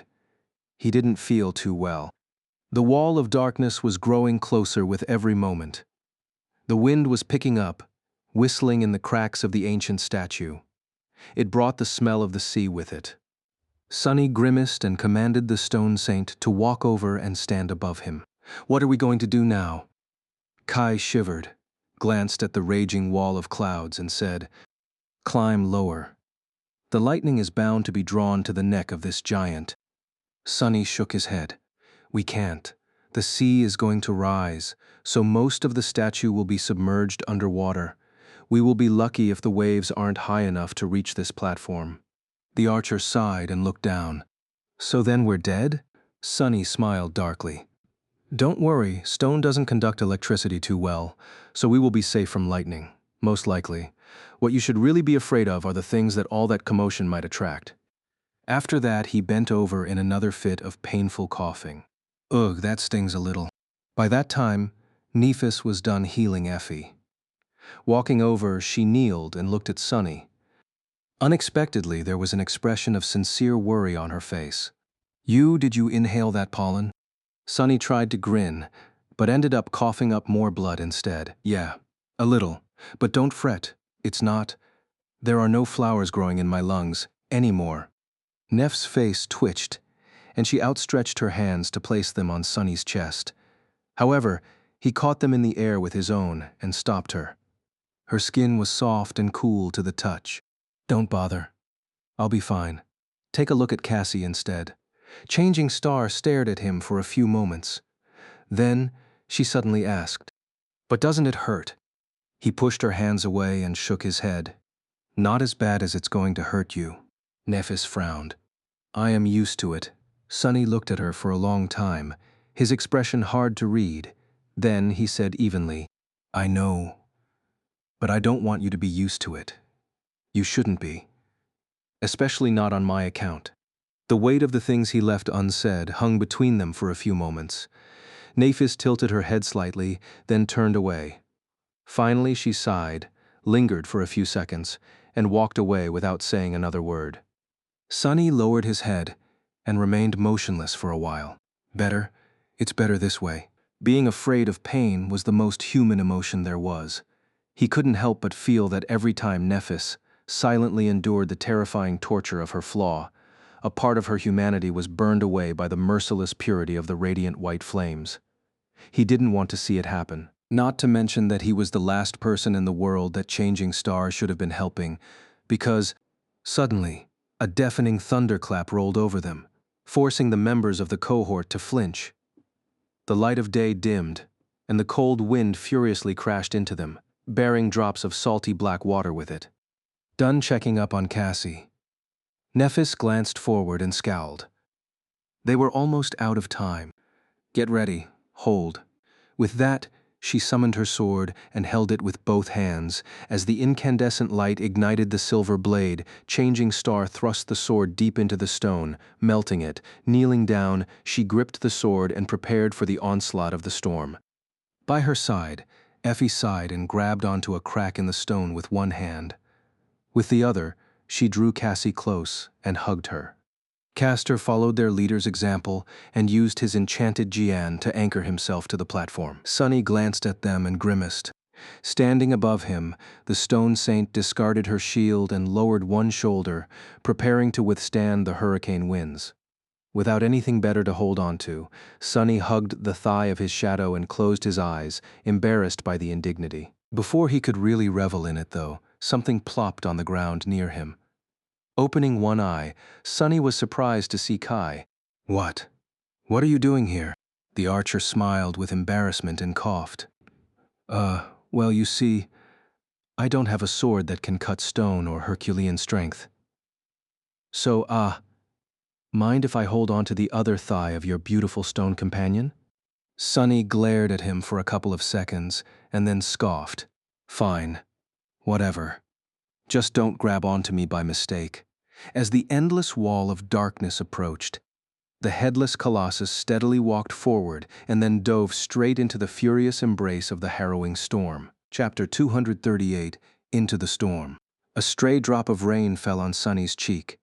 The howling of the wind grew louder. A moment later, the whole world suddenly darkened, and he was assaulted by a furious gale. The water pelted him in the face, drowning the cursed Sunny was about to yell. Damn! The storm descended on them with terrifying violence. The corpses of repulsive locusts that were left on the platform suddenly moved. Then, picked up by the wind, they were thrown off the neck of the steadily walking colossus, disappearing into the darkness. Their black blood was washed away by the torrent of rain. A blinding flash of lightning pierced the veil of clouds, followed by a deafening thunderclap. As the stone became slippery and wet, Sunny felt his body being forcefully pushed away from its surface by the gale. Gripping the stone saint tighter, he gasped and grimaced. Pain pierced his damaged lungs. Worst amusement ride ever. Fortunately, the heavy shadow was not moved by the tremendous pressure of the hurricane. Firmly planting herself on the surface of the platform, she turned her torso and lowered a shoulder, cutting the wind with her solid stone body. To her side, Nephis, Castor, and Effie were desperately holding on against the assault of the hurricane. With some effort, they were also able to resist it. But the worst was still to come. Hidden from the sun, the dark sea was rising from the depths. Sunny could hear the deep rumbling of the black water rushing through the twisting passages of the labyrinth and washing over the mounds of crimson coral. Soon, the stone giant was walking through it, creating a furious whirlpool with each step of his gargantuan feet. Another bolt of lightning tore the skies apart, illuminating the world made of nothing but wind, water, and darkness. Hit by an especially violent gust of wind, the stone saint slid a few centimeters back and sent Sunny's heart into a momentary panic. The stone giant walked forward. After a while, the black water covered his knees, then his abdomen, then his chest, following a long and torturous span of time spent holding onto the shadow and enduring the onslaught of the storm. Sunny saw the raging waves flowing over the broken battlements on the shoulder of the ancient statue. His face became grim. During the previous night, the dark sea had not risen high enough to reach the stone platform they were sheltering on. However, with how high the waves were, things were bound to change. As though answering his thoughts, a massive wave crashed into the neck of the colossus, washing over the platform. The members of the cohort were hit by a wall of blackness and instantly drenched from head to toe in salty seawater. Luckily, no one was washed away for now. The howling wind, the furious onslaught of rain, the constant flashes of lightning, and the violent cacophony of thunderclaps were already enough to instill in them the feeling that the whole world was about to split apart and crumble. With the dark waves rising to strike at the stone platform over and over again, the situation became truly disastrous. And yet they held on, minute after minute.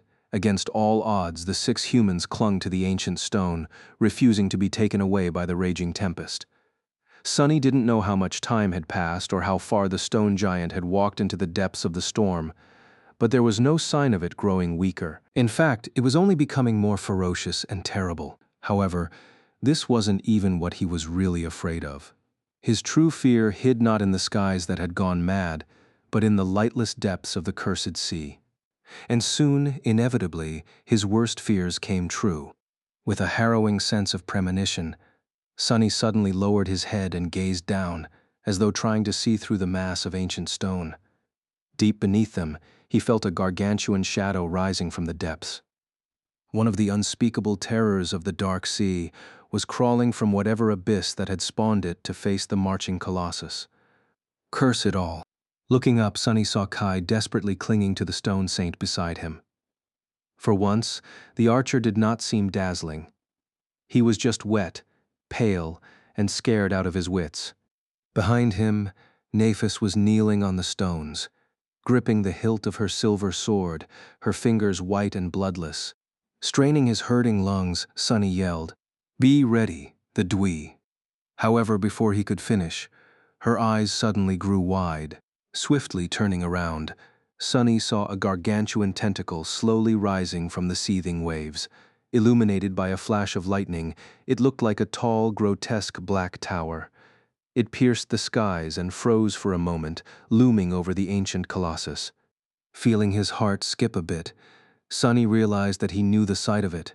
This was the same gigantic black tentacle he saw on his first night on the Forgotten Shore, the one that had effortlessly pulled the enormous monstrous shark under the waves and tore it in half like a little fish. The abomination that even corrupted nightmare creatures were afraid of. Falling from above, the gargantuan tentacle crashed on the moving statue and coiled itself around its neck. Oh no! Before Sunny could react, the gigantic tentacle was already wrapped around the neck of the colossus. Its bulbous flesh suddenly contracted, as though trying to strangle the stone giant, and pull him beneath the waves. Without ever slowing down, the ancient statue continued to walk forward. Then, in a roar of falling water, its colossal hand rose from the depths of the cursed sea and grabbed onto the tentacle, grasping it in his stone fist. The colossus lingered for a moment and easily tore the tentacle apart. Sunny's eyes widened. One part of the gigantic black tentacle convulsed and slid off the neck of the ancient colossus, falling into the raging waves.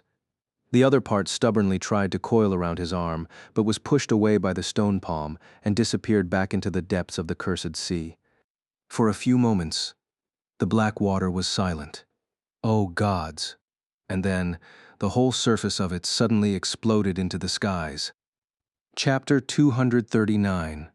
Clash of Titans. The surface of the cursed sea seethed and boiled, then exploded into the skies. Following the disappearance of the gargantuan tentacle, 6 others appeared from beneath the black waves. They rose and loomed above the marching colossus like twisted mountains, blocking the clamor of the storm for a fleeting moment. Sunny gritted his teeth and stared at the terrible image, trying to comprehend the scale of the approaching battle. How were tiny humans supposed to survive the fight between titans? A second later, the tentacles collapsed from the skies to assail the stone giant. Because of their size, it seemed as if they were moving in slow motion. However, Sunny knew that it was just an illusion. 4 of the arms of the unseen Leviathan submerged back under the water to coil around the legs and the torso of the colossus, while 2 remaining ones slithered toward his hand. The ancient statue continued to walk south, seemingly unperturbed by the furious assault of the terrifying dweller of the depths. It batted one of the tentacles away and allowed the other to wrap around its wrist. "Hold fast." Sunny didn't register whose shout that was, but followed the advice and grabbed onto the stone saint even tighter. Curse it at all. In the furious roar of thunder and blinding lightning, the stone giant suddenly staggered and slightly careened to the side. The tentacle that was coiled around his wrist had tensed, trying to pull the hand down.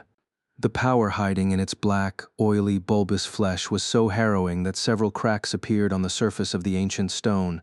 It almost looked as though the wrist of the colossus was going to snap and explode into a torrent of shards. Instead, the giant turned his palm and grasped the tentacle, then squeezed it in an obliterating grip. The tentacle was trying to crush the ancient stone, while being crushed in the fist of the stone giant in return. For a few moments it wasn't clear which creature was more devastatingly powerful. But then the fingers of the colossus slowly submerged into the black flesh, sending rivers of dark, fetid blood spilling down into the sea.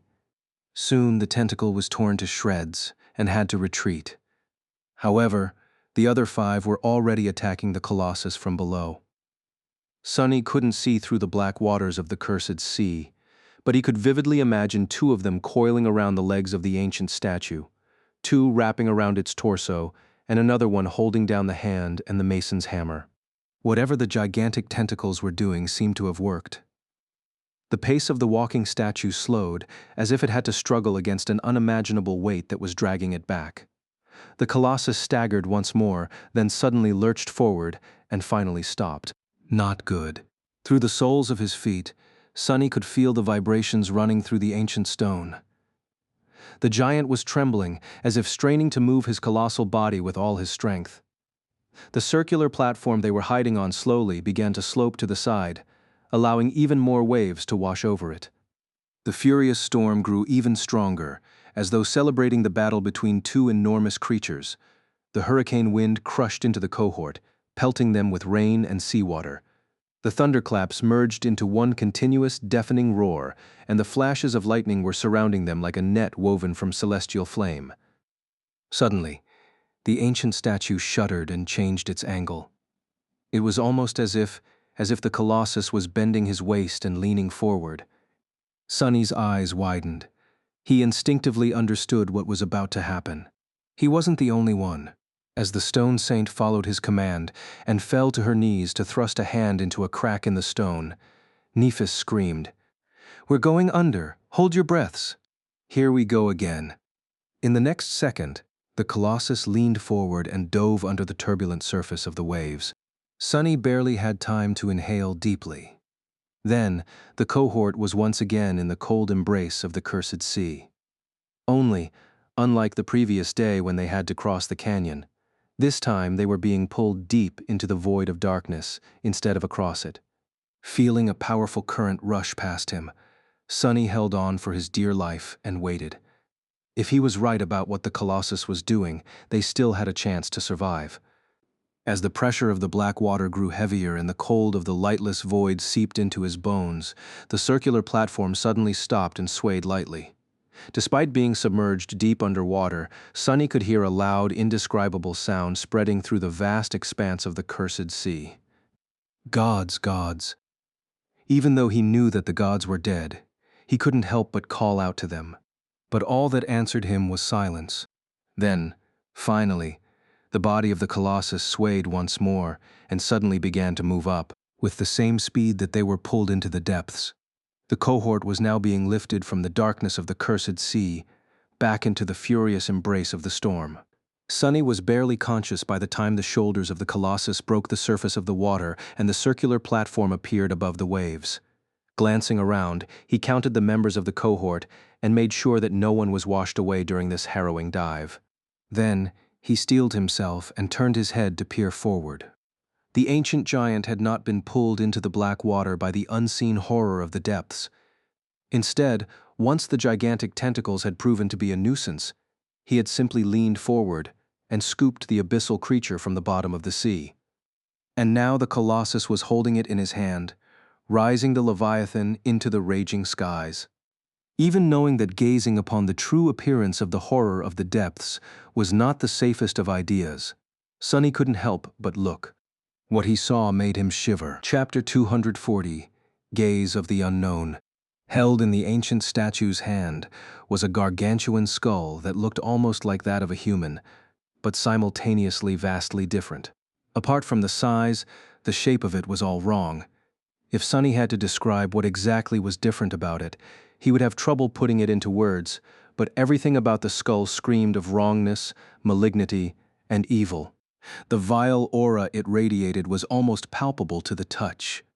Sunny suddenly felt nauseous and weak, as if just looking at the gargantuan skull was seeping the life out of him. This sensation was somewhat similar to what he had experienced when trying to read the runes describing the unknown, only magnified by 1,000 times. The most prominent and obvious difference, though, was that the gargantuan skull had 3 eye sockets instead of 2. The third one situated above the other ones, right in the middle of its forehead. Its canines were also more prominent and heavy than that of a human. The lower jaw of the skull was missing, and it was from there that the 7 gigantic tentacles protruded. Surprisingly, looking at the tentacles themselves did not have the same sickening effect on Sunny. With a sense of dark astonishment, he realized that the horror of the depths was using the terrible skull as a shell, hiding inside of it like a weak and vulnerable sea creature would only, of course, nothing weak or vulnerable would have ever survived the corruption of these ancient bones. In fact, he could see the black, oily flesh bulging from the dark chasms of the skull's 3 cavernous eye sockets. In a flash of lightning, Sunny noticed that the tentacles were moving, coiling themselves around the arm of the stone colossus. 3 of them were heavily damaged, but the remaining 4 were still full of unimaginable power. Their combined strength was more than enough to shatter the ancient stone. Despite the fact that his arm was already starting to crack, the Colossus seemed indifferent to the devastating embrace of the abyssal creature. What is he doing? As if answering his question, the dark sea suddenly surged and split apart, releasing the stone giant's other arm from its cold depths. With rivers of black water streaming from it, the hand of the Colossus slowly rose, reaching all the way into the raging skies. The hurricane winds broke against it, powerless to move the arm of the Colossus even by a centimeter. The hammer gripped in his hand was suddenly enveloped in a ghostly blue glow. No, it wasn't really a glow. There were arcs of electricity running all over its surface. They were the harbingers of... Sonny's eyes widened. In the next moment, a bolt of lightning connected the hammer to the skies, and then another, and another. Dozens of lightnings landed on the stone hammer in short succession, the roar of thunder almost shattering the whole world. Enveloped in the raging shroud of electricity, the ancient stone heated and turned incandescently bright, emanating a furious orange glow. For a moment, everything was still. And then, with the same calm indifference, the Colossus brought his burning hammer down and delivered a devastating blow to the abhorrent skull.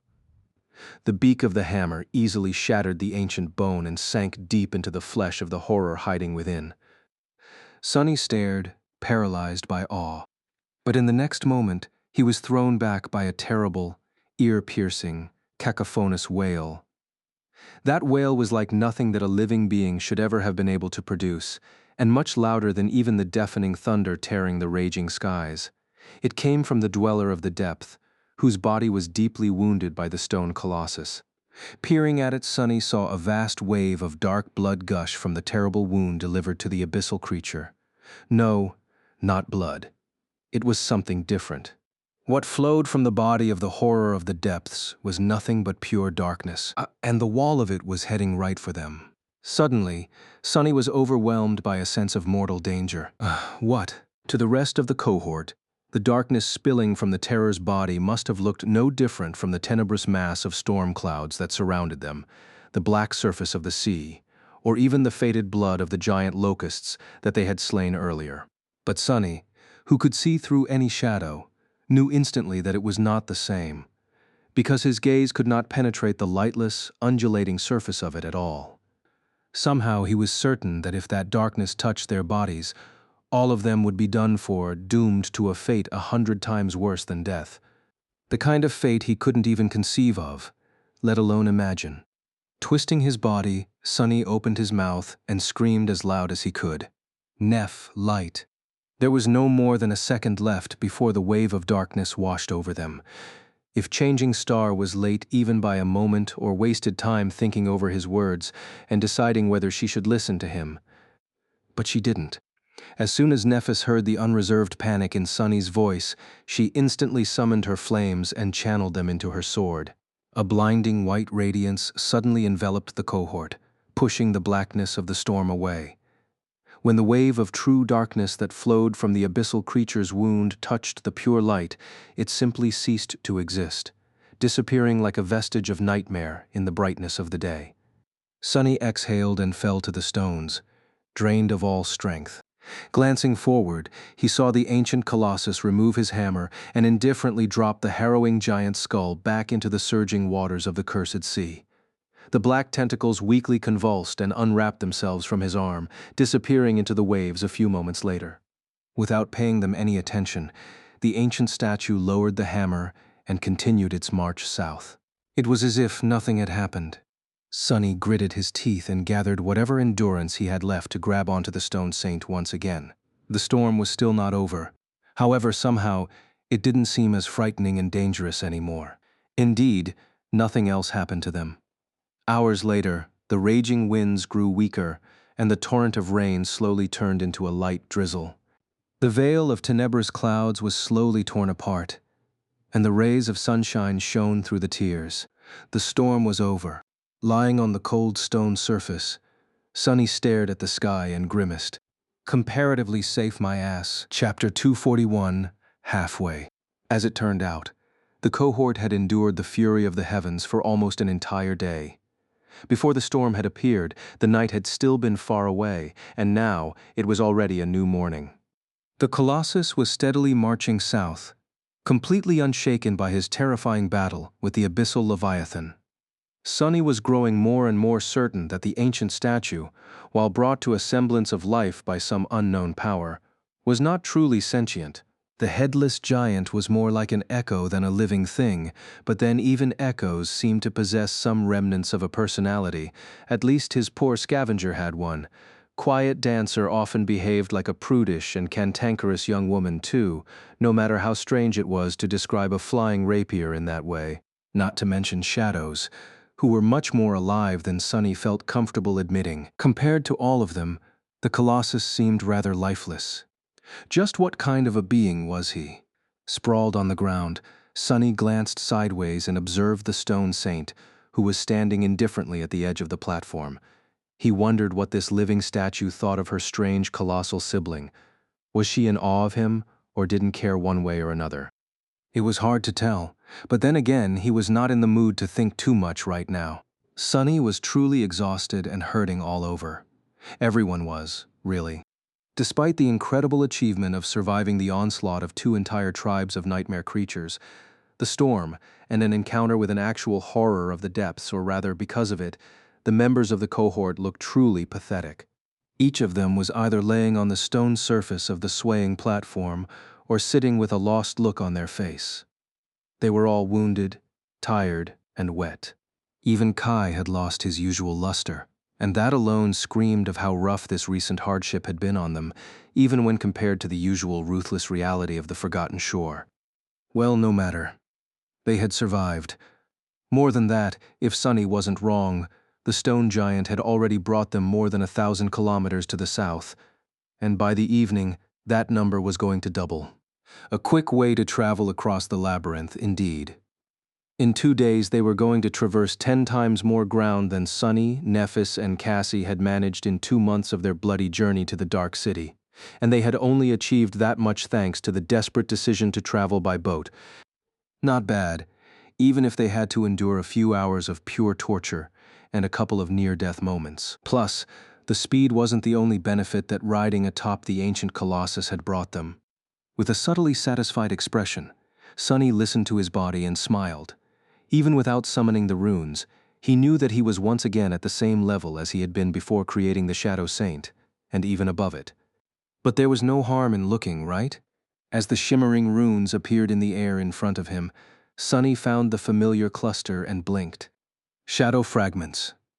494s of 1,000. This is what?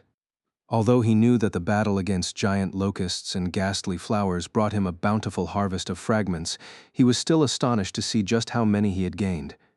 In the short span of time after Cassie had warned them about the coming storm, and before the wall of darkness appeared on the horizon, Sunny managed to reap more than 100 of them. 132 to be exact. Incredible. Most came from the blood flowers in a direct confrontation. Sunny would have never been able to kill that many. But yesterday, all he had to do was cause their hosts to plummet to the ground and let gravity do the rest. Between those sent to their deaths by the prowling thorn and those he had cut down with the midnight shard, about 24 abominations had died by his hand. And another one by his blood. But Sunny didn't want to even think about that experience ever again. Each of the ghastly flowers was an awakened monster, bringing him 4 fragments per kill. With the addition of a dozen or so locusts slain by the Stone Saint, Sunny ended up with this mind-boggling windfall. Not only did he return to his peak form, but he was now stronger by just shy of 100 shadow fragments. All in a day's work. Still stunned, Sunny couldn't help but shake his head. If this continued, he was going to come close to fully saturating his shadow core by the end of this expedition, which was one of the reasons he had joined it in the first place. But before today, his ambitious plans had been just a conjecture. Now, they were becoming reality. By accumulating 1,000 fragments and saturating his core, Sunny was also going to learn yet another secret of his divine aspect. What exactly was going to happen once the runes showed shadow fragments, 1,000, 1,000. He was now almost halfway to finding out. But even that wasn't all. Looking at another cluster of runes, Sunny read, Memories, Silver Bell, Puppeteer's Shroud, Midnight Shard, Ordinary Rock, Prowling Thorn, Endless Spring. And right after that, 2 new sets glimmered in the air. Blood Blossom, Dark Wing. 2 new memories, jackpot. The only thing that slightly ruined his exhilaration was the fact that recently Sunny was having trouble finding memories that were actually useful to him. Of course, the Stone Saint had a ferocious appetite and could consume anything that he wasn't going to incorporate into his arsenal. But simply feeding his spoils to the shadow, while rewarding in its own way, was not as pleasant as acquiring a new powerful tool. With a sense of cautious anticipation, Sunny concentrated on the new memories. Well, let's take a look. Maybe it's something useful after all. Chapter 242, New Toys. Sunny decided to take a look at the Dark Wing first. Let's see what my shadow brought me. He looked at the glimmering runes. Memory. Dark Wing. Memory rank. Awakened. Memory tier. I. Memory type. Garment. Memory description. This cloak is as light as a dragonfly's wing and as durable. Sunny stared at the description, his eyes twitching. Cloak? Another damn cloak? And what does the spell mean? As durable as a bug's wing? Those aren't durable at all. Taking a deep breath, he calmed himself down and read at the runes again. Well, maybe it has an incredible enchantment. Memory enchantments. Glide. Enchantment description. Allows one to levitate slightly above the ground and slowly move in any direction or glide down softly from any height. Sunny frowned slightly, thinking about whether that memory could be useful. Then he dove into the Soul Sea and summoned the sphere of light containing the Dark Wing to take a look at its spell weave. The descriptions provided by the spell were not always very informative. It was better to study the thing himself. At first glance, the ability to fly was nothing short of incredible.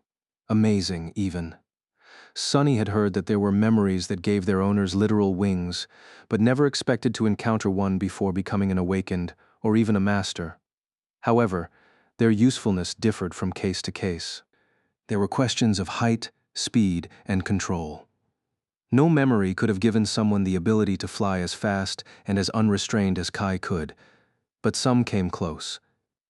However, as far as these memories went, Dark Wing turned out to be of the lowest standard. It seemed that it only allowed a person to levitate or hover a couple of meters above ground and move with a very, very modest speed. Sunny could achieve pretty much everything that such an ability provided with the help of the Prowling Thorn and its invisible string, and do it better too. Of course, he couldn't fight while using the kunai to swing around on the string. In that regard, this new memory was better. However, after imagining himself fighting while using the Dark Wing to hover above ground, or even worse, glide in the sky, Sunny shuddered. The beautiful transparent cloak indeed looked like a pair of dragonfly's wings. It was extremely thin and brittle. The slightest strike would rip it apart, causing the wielder to plummet down. So, unless Sunny wanted to die, using this memory in a battle was out of the question. In short, it had little utility value compared to the Prowling Thorn and couldn't be used for aerial fights. Sunny glanced at the Stone Saint. Should I feed it to her? But after thinking about it for a couple more seconds, he shook his head. No, despite all its flaws, the Dark Wing was still a real boon. The ability to glide alone was priceless. With it, he did not need to be afraid of falling down from deadly heights. Like from the height of an ancient walking colossus, for example. I'm keeping it. The thing would only give his shadow one fragment anyway. Looking up, Sunny noticed a transparent cloak that looked like a pair of dragonfly wings suddenly appear on Cassie's shoulders. The sunlight refracted through it, making the wings glimmer slightly with all the colors of the rainbow. With an expression of wonder on her face, the blind girl made the wings move. A moment later, they disappeared into a blur, and Cassie suddenly hovered a few centimeters above the ground. She giggled. So, the quiet dancer had earned her the same memory his shadow had earned him. This was good. While the weak levitation ability was mostly useless to Sunny, to the blind girl, it would be of tremendous help. The terrain of the forgotten shore was often uneven and treacherous, so being able to float above it was a true gift for someone who could not see. Sunny smiled softly and looked away. It's nice that she still knows how to laugh. A moment later, his expression darkened. Closing his eyes, Sunny sighed heavily and turned his attention to the second memory he had gotten. Don't think about it. Memory, blood blossom. Memory rank, awakened. Memory tier 2. Memory type, charm. Sunny's heart skipped a bit. Charms were a rare type of memory that took the form of a small accessory, most often an amulet or a talisman. Unlike weapons, armor, and tools, they obviously had no practical value. However, charms made up for it by possessing unique and powerful enchantments. Among the elite awakened, these were the memories everyone hunted for the most. And now he got one. Please be good. Please be good. Memory description. No matter how much blood was spilled, her hunger only grew. Sunny blinked. Creepy. Memory enchantments. Flower of evil. Enchantment description. This beautiful charm imbues all memories and echoes of its wielder. As Sunny read the description, the runes suddenly changed right before his eyes. After a moment, a new one appeared between them. This beautiful charm imbues all memories, echoes and shadows of its wielder with an unquenching thirst for blood. They receive an overall enhancement when used against a bleeding foe and grow more powerful the more their prey bleeds. Not even paying attention to the way the spell changed the runes on the fly, Sunny froze. Aura, it's an aura enchantment. Aura enchantments were an extremely rare thing. Unlike the usual enchantments, they affected not only the wielder, but everything that fit their target criteria in a certain radius. No need to mention how precious such things were. And Sunny didn't just get an aura charm, but also one that provided a comprehensive augmentation to the power of all his memories, echoes and shadows, as long as his enemy bled. And the more they bled, the stronger that augmentation would grow. Beautiful. Sunny was so stunned that he accidentally whispered that word out loud. A moment later, he suddenly shuddered and quickly glanced around to make sure that Effie wasn't anywhere near him when he had said it. To his relief, the huntress was on the opposite side of the platform, working on the map of the forgotten shore.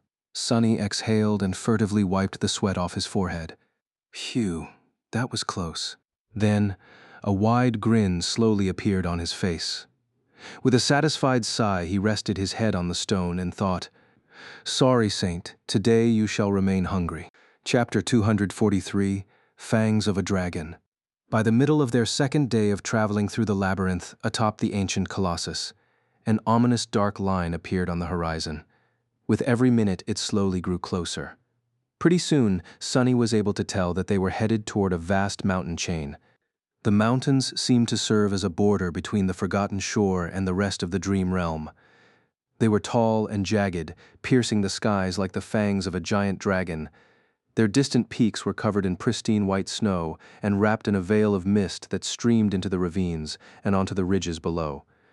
This was the place where the first lord of the castle had disappeared all those years ago, as well as the goal of their own perilous journey. As the stone giant came closer to the mountains, Sunny finally understood just how tall, magnificent, and imposing they were. Even the Colossus himself looked like a tiny ant in front of these towering peaks. It was hard not to feel small and insignificant in their oppressive shadow.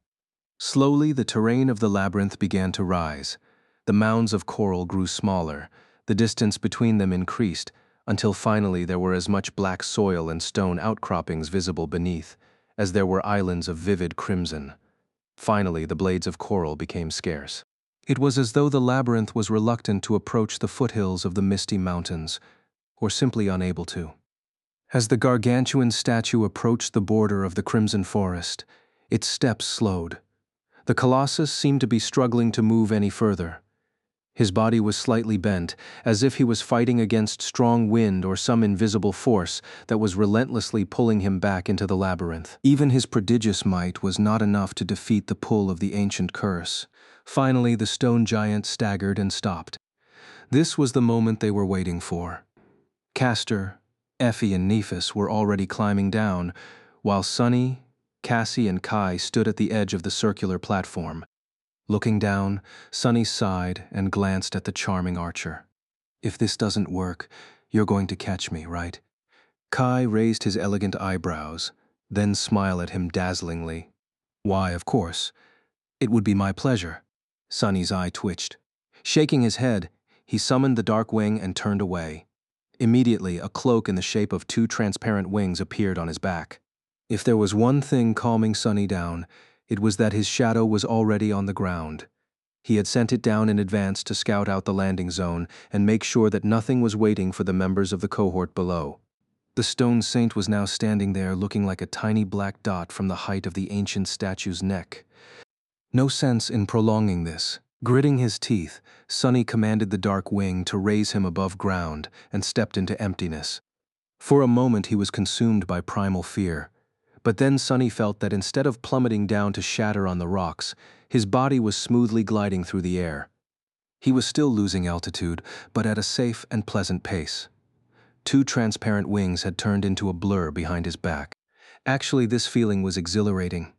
Trying to keep a wide smile from appearing on his face, Sunny reminded himself how brittle his wings were and tried to control the direction of his descent.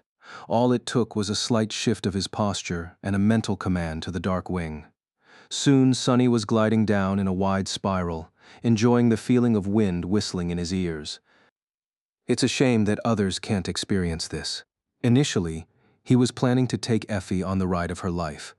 With Kai and Cassie carrying the other two members of the cohort, reaching the ground would have been really easy. However, after a little bit of experimentation, they had found out that memories left behind by the terrible locusts couldn't carry too much weight. Even supporting Sunny himself was already close to the dark wing's limit, so he got to enjoy this pleasant feeling of weightlessness all by himself. After a few minutes of smooth gliding, Sunny softly landed near the stone saint and looked up.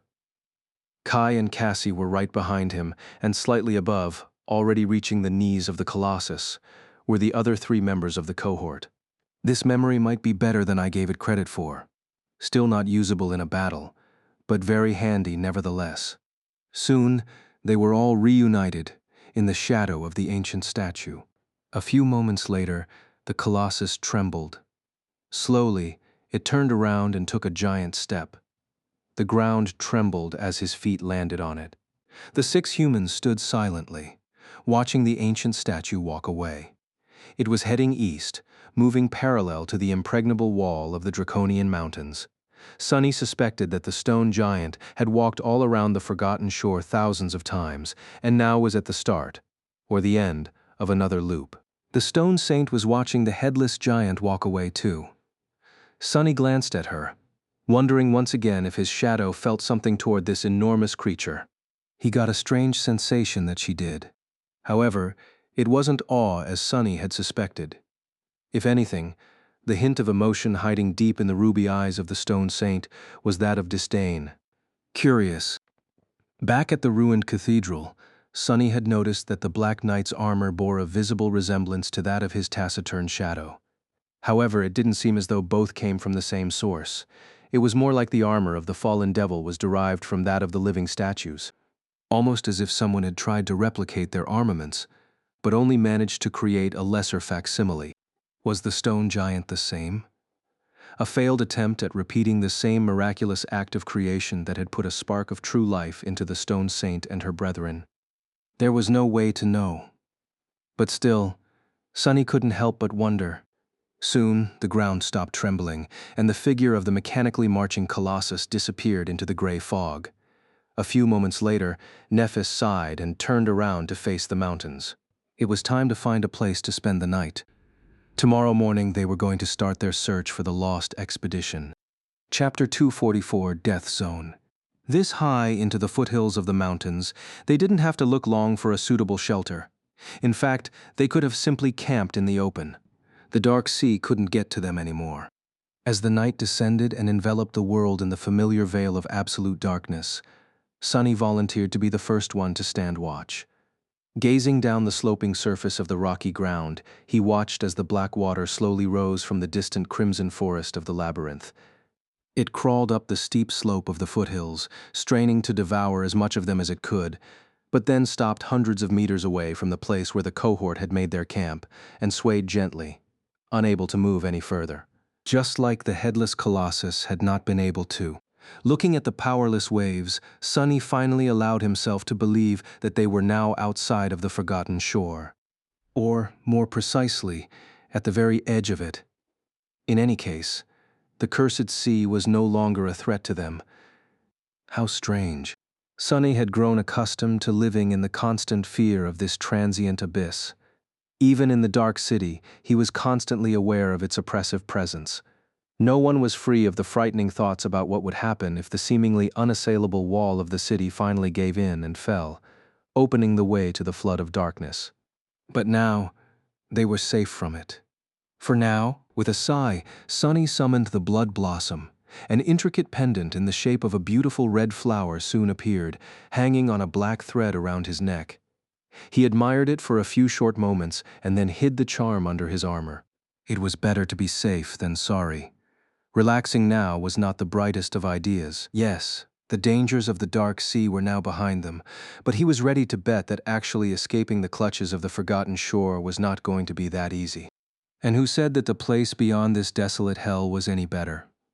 With his luck, it was only going to be worse. Consumed in thought, Sonny stared at the dark sea and waited. In the morning, the members of the cohort prepared to start the search. But before they could get to it, Nephis suddenly stopped them and peered at the towering peaks that loomed above in a veil of mist. There was a dark expression on her face. After a while, Changing Star suddenly kneeled and picked up a large rock. Straining her muscles, she crushed it in her fist, and then looked at the shards with an inquisitive look. Finally, she threw the shattered pieces away and sighed. A few seconds later, Nephis spoke in a heavy tone. "I know where we are." What was that supposed to mean? Echoing his thought, Effie scoffed. "We all know where we are, Princess. The southern edge of the forgotten shore, about 2,000 kilometers away from the Dark City." "No?" Nephis shook her head and stood up. "I mean, I know where we are in the dream realm." Everyone froze. What? What did you just say? The members of the cohort stared at her with their eyes opened wide.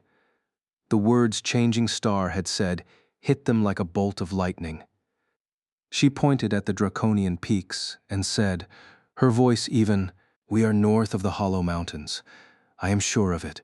Hollow Mountains? The name rang a bell, but Sonny couldn't quite put his finger on where exactly he had heard it. Glancing at the other members of the cohort, he noticed that everyone shared the same expression, except for Castor, who seemed to know something. His face grew pale.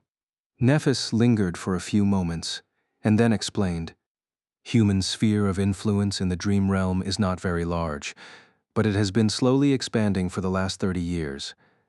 There are 3 great citadels, the most prosperous of which, Bastion, is ruled by the noble scions of the Valor clan, and numerous lesser ones." Then she grimaced. For a time, the allies and vassals of Clan Valor used to conquer one lesser citadel after another, expanding human territory far into the north. But then their expansion in that direction stalled, because they encountered Hollow Mountains. Oh, right. I think I heard that from Teacher Julius. The northern border of the human territory is a wild place. Sonny frowned. Are these Hollow Mountains very dangerous? Changing Star gritted her teeth. As dangerous as it gets, actually beyond that. The mountain chain stretches for thousands of kilometers, forming a whole region of its own. It is marked as a death zone. Even saints don't come back from there alive. Sonny shivered. Death zones were regions of the dream realm populated by nightmare creatures of the 3 highest ranks: great, cursed, and unholy. Since no human had survived the 4th nightmare yet, facing even the weakest of them was a death sentence to anyone below the saint rank, and even saints had only a slight chance of prevailing against a great creature, let alone a cursed one. Somehow, Sonny managed to become one of the few people alive to slay a great devil. But he had only survived that encounter by pure luck, if not for his weird trait of possessing a shadow core instead of a soul core. The unborn spawn of the vile thieving bird would have stolen his life force and killed him on the spot. And if Nephis was right, the hollow mountains were populated by many creatures of that caliber and higher. Sunny sighed. So what you're telling us is that this place is even worse than the Forgotten Shore. Without having to say anything, Nephis simply nodded. He smiled. Figures. He had been right after all. Escaping the Forgotten Shore was simply impossible. The only way out lay in the cursed Crimson Spire, and that was where they were headed, whether he wanted to or not.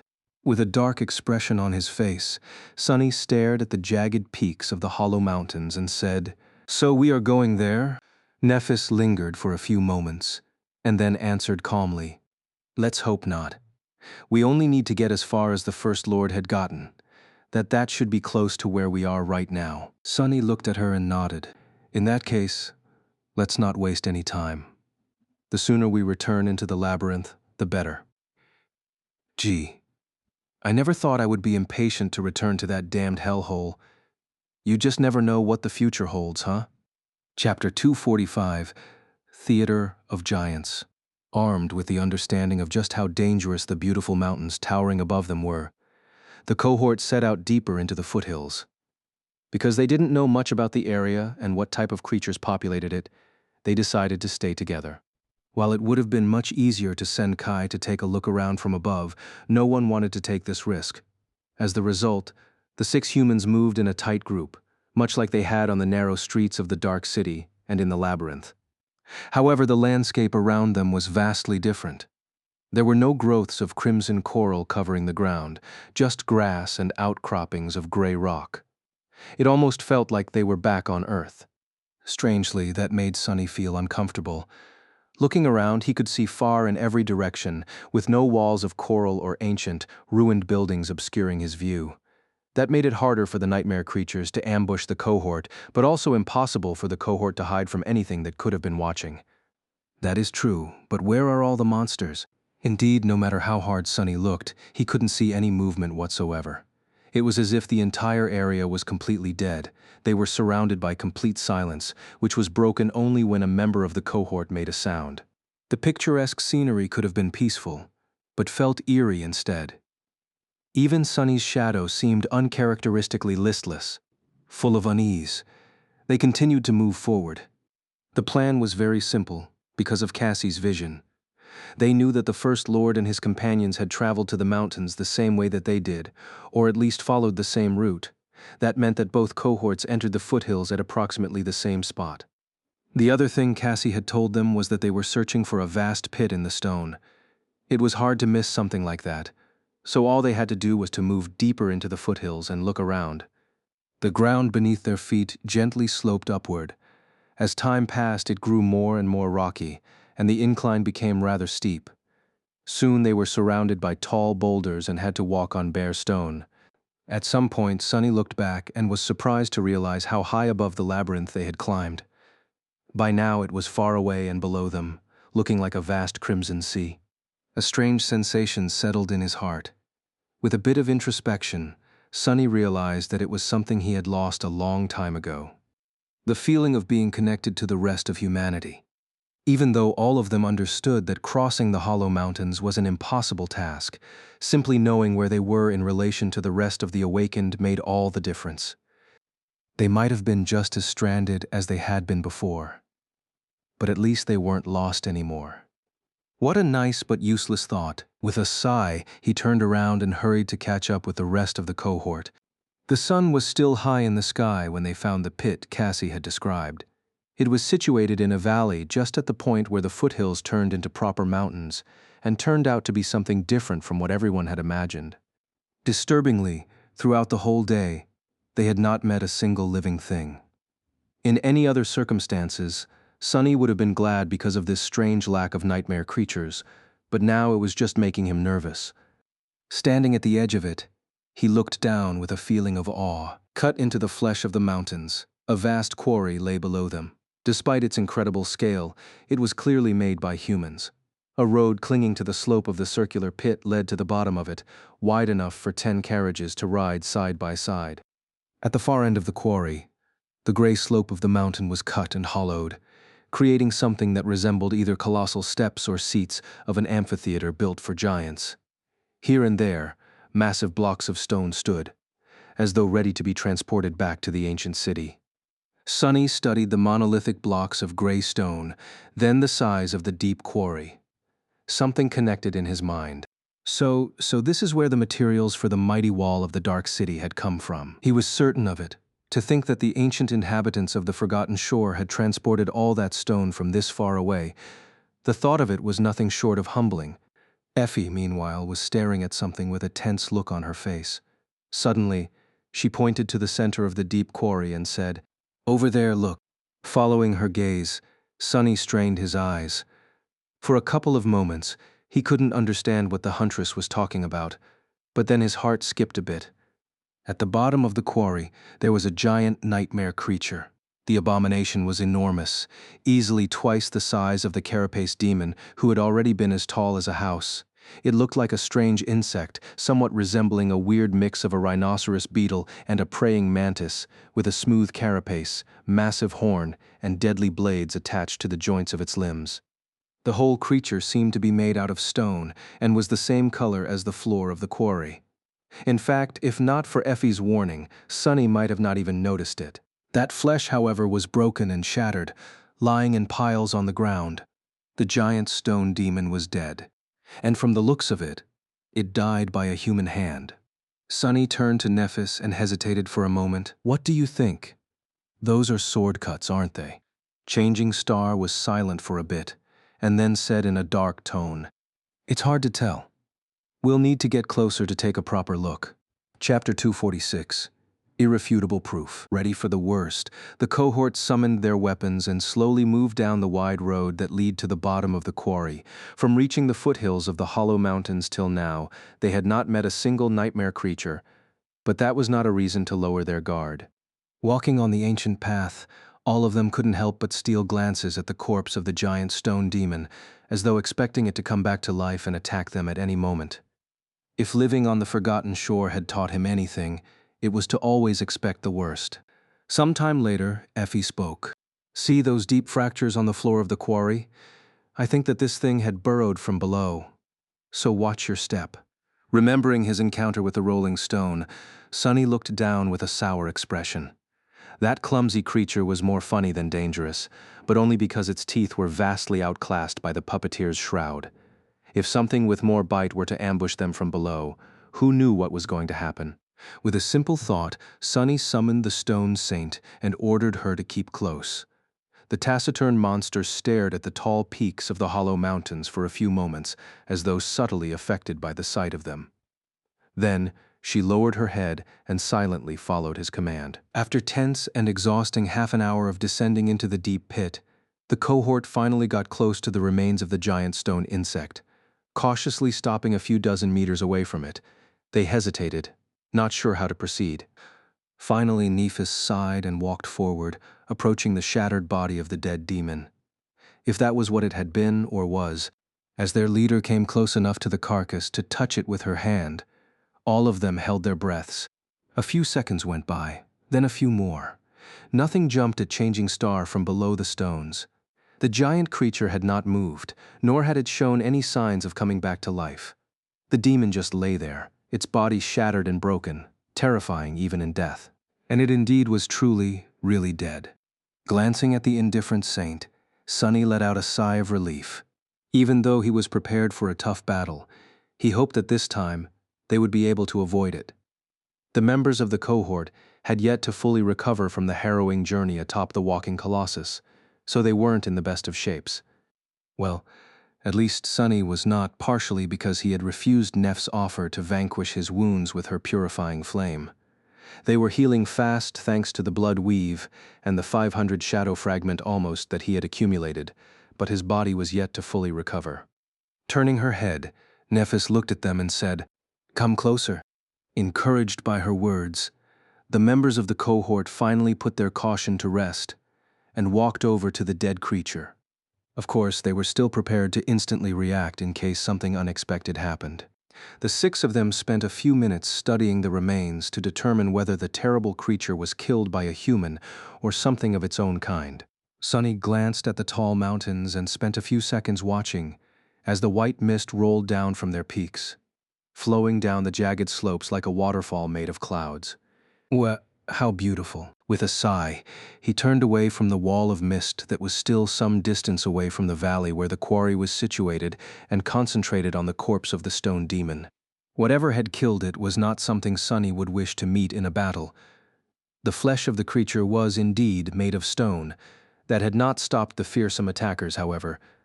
The carapace of the giant granite abomination was shattered in many places, and melted in others. But mostly, it was cut and pierced. Apart from a few enormous wounds, there were numerous smaller ones, many of them looking as though they could have come from a sword, an axe, or a spear. And yet he wasn't sure. Sunny was not really an expert in such things. However, he was an expert in all things having to do with greed and avarice. Instead of focusing on the nature of the damage done to the giant abomination, Sunny walked around and found its abdomen, which was damaged especially severely. With a reluctant sigh, he climbed atop the stone corpse and then inside of it. The other members of the cohort stared at him with expressions ranging from surprise to revulsion. A couple of minutes later, Sunny climbed out of the dead demon and shook off stone dust from his armor and hair. Then, he glanced at his companions and frowned. What? Kai stared at him with a complicated expression, and then asked, Sunny? Do you want to tell us something? Sunny gave him a nod and grinned. I do, actually. This thing was indeed killed by a human. The charming archer raised an eyebrow and asked in a dubious tone, Really? How do you know? Sunny jumped down and shrugged. The soul shards are missing. A few moments later, an expression of understanding appeared on Kai's face. Indeed, most nightmare creatures had no use for the soul shards, just like humans, who directly absorbed soul essence after killing one of their own kind. They fed from the kill itself as opposed to the act of retrieving and crushing the remnants of broken soul cores. If they weren't bizarre terrors like the Soul Devourer, of course, but the chances of encountering another one of those here were rather low. It was reasonable to assume that the soul shards were removed by humans. His discovery was solid enough proof of the fact that it was indeed the First Lord's cohort that had battled and slain the terrifying creature. They had really found the signs of the lost expedition. But there was another proof for this conclusion, this one irrefutable. Nephis, who had wandered away from the remains of the demon at some point, suddenly called them over. The members of the cohort glanced at each other, then slowly approached her, trying to understand what was it that she had found. Changing Star was standing near one of the piles of rocks that were littering the ground around the body of the dead creature, looking at it with a solemn expression. Most of them came from its shattered carapace, while some were created because the floor of the quarry was broken apart and churned during the ferocious battle. Why was Nephis so interested in that one in particular? Looking closer, Sunny suddenly realized that this pile of rocks was different from all others. It was lower, roughly oval in shape, its contour too perfect to be the result of a pure coincidence. It seemed as though each rock was painstakingly placed here by a human hand, perhaps in hopes to make the pile as orderly and sturdy as possible. Suddenly, a cold shiver ran down Sunny's spine. He finally realized what he was looking at. This was not really a pile of rocks. It was a grave. Chapter 247, The Mist. Standing around the cairn, the members of the cohort looked at it with somber expressions, except for Cassie, who turned away and faced the mountainside, as though trying to hide her emotions. Now that they knew what they were looking at, their mood suddenly became forlorn and solemn. People stranded on the forgotten shore were well acquainted with death and tragedy, but finding this lonely grave so far away from any place where another human could find it, lost under the alien gray sky of the dream realm, was still a poignant revelation. None of them had ever met the dreamers of the first cohort, but after living in the shadow of their legendary achievements and hearing stories of their deeds for so long, it felt as though this grave belonged to one of their own. Because of how bleak and tense the reality of the bright castle was, it was easy to forget that in this cursed world, all of them were fellow humans. But in front of the quiet grave, the truth was stark and cutting.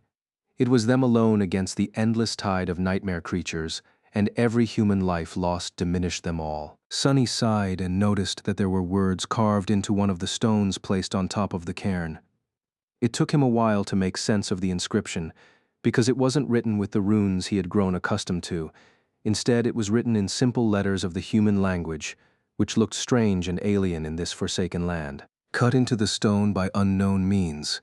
A single sentence was left behind on the otherwise unmarked grave. Her nightmare is over. With a heavy heart, Sunny silently repeated it several times. It was strange how much meaning could be expressed with so few words. They echoed in his mind and lingered there, leaving a deep and mournful mark. Rest in peace, whoever you are. I hope that your dreams are sweet and serene now. With that, he turned away and gritted his teeth. When would their own nightmares be over? The other members of the cohort were slowly coming back from their sudden reverie. Kai sighed and looked at Changing Star, his face full of sadness. I guess this is what we've been looking for. The First Lord and his expedition definitely passed this way. But what now? Nifis threw a last glance at the grave and turned to face the charming archer. There should be an entrance to an old mine somewhere nearby. From what Cassie had seen, this is where they went. Sunny frowned. Something in what she said made him uneasy. But why? Turning his head, he looked at Cassie, who was still silently standing a few steps away from them, her head turned to the mountains. It seemed as though the blind girl was enjoying the sight of white mist that was flowing down the mountain slope, slowly approaching the valley. She had been awfully quiet all this time. With an ominous feeling suddenly gripping his heart, Sunny gestured to Nifis to draw her attention. Changing Star frowned, then followed his gaze and slightly changed in the face. Walking over to her friend, she carefully placed her hand on the blind girl's shoulder.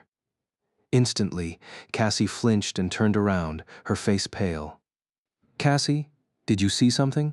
There was an expression of terror written on the blind girl's face. For a few moments, she just breathed heavily, as though trying to control herself. Finally, she spoke, her voice quiet but steady. The mist. We must get underground before the mist comes. If not, all of us will die. Nefis didn't waste any time questioning Cassie further. Turning around, she shouted, Sunny, Night. Find the entrance to the mine, quick. A moment later, Kai rose into the air and dashed toward the giant amphitheater on the opposite side of the quarry. Sunny did not hesitate too. His shadow detached from his feet and glided away with startling speed. Despite the urgency of the situation, he remained calm. So, I guess there is a reason why we haven't met a single living creature in this place, after all. Sunny had expected something like this to happen from the very moment they entered the foothills of the Hollow Mountains.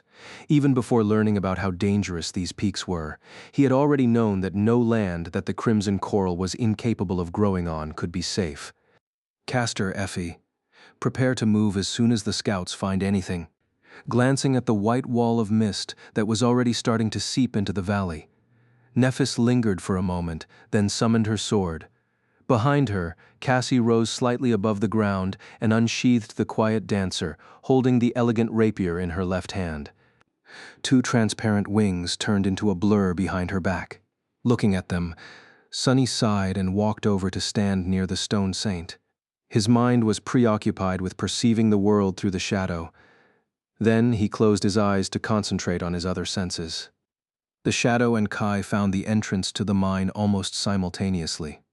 A tall archway was cut right into the side of the mountain, with false columns carved into the rock around it. The mouth of the tunnel was dark and ominous. There was a twisting path leading away from the mine into the quarry. Sunny couldn't see where it exited the maze of stone blocks, but was sure that Kai would see it from above. Opening his eyes, he noticed that the wall of mist was now looming above them, mere seconds from falling down into the quarry, and said, "Follow me." With that, he ran toward the general direction of where the mine was situated. The others ran behind him, exerting as much speed as they could manage, except for Castor, of course. Halfway to the wall of the quarry, Kai landed near them and gestured to a barely visible opening between the stone steps. There. Hurry. They entered the hidden path and ran as fast as they could, soon approaching the wide tunnel. At the very edge of darkness, Sunny stopped for a second and looked back at the swiftly approaching wall of mist. As he gazed into the milky fog, A cold and heavy feeling of dread suddenly grasped his heart. Not wasting any more time, he turned around and dove into the shadows. A few moments later, the mist swirled around the entrance of the tunnel and devoured the rest of the world. Chapter 248. Those Who Survived. Leaving the mouth of the tunnel and the swirling white mist behind, the cohort cautiously went further into the darkness. As they walked, they summoned the memories that produced light to illuminate the way. The tunnel leading into the mine was wide and spacious. Despite the ruthless flow of time, it had remained in perfect condition, just like the ancient wall that surrounded the dark city. The floor was inclined and led down, deep into the belly of the mountain. Sunny sighed, not happy with the idea that they had to travel further into this deadly region of the dream realm. Who knew what horrors lived in the darkness at the roots of the hollow mountains? The only thing that consoled him was that, with some luck, the cohort wouldn't have to go too far. They just had to find the remains of the doomed expedition that had disappeared somewhere down below. He wasn't entirely comfortable hoping that those people had died sooner rather than later. But they were dead either way. What Sunny cared about the most was for him and his companions to not follow suit. Walking at the back of the party, he glanced at the 5 people in front of him. How did Changing Star's cohort stack against that of the First Lord? Were they weaker, stronger, or just about the same? His brow furrowed. Regarding Nephis herself, he doubted that the young man who had led a group of sleepers to conquer the Bright Castle could have been more powerful or driven than her, at least not at the start. However, he had much more time to accumulate power and resources before venturing into the Hollow Mountains to find his death. 15 years ago, when he had entered the Dream Realm and got stranded on the Forgotten Shore, things were much different from now. The immortal Flame Clan was yet to fall, for one. In fact, it was not long after Broken Sword. Neph's father had become the first human to conquer the third nightmare and achieve the rank of saint. Would the world be different if the First Lord managed to find the way out and return to reality? Yes, most likely. If the era of the nightmare spell had shown anything to humanity, it was that history was often changed by individuals as opposed to events and invisible currents. The influence one extraordinary person could exert on history in a time of adversity was hard to deny.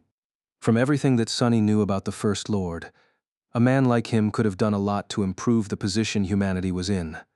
What a shame that he had perished in this godforsaken hell, the story of his incredible deeds known only to a handful of people as unfortunate as him. But how many were there of such brilliant youths, killed before their time by the nightmare spell? In the end, history was not written by the best, but by those who survived.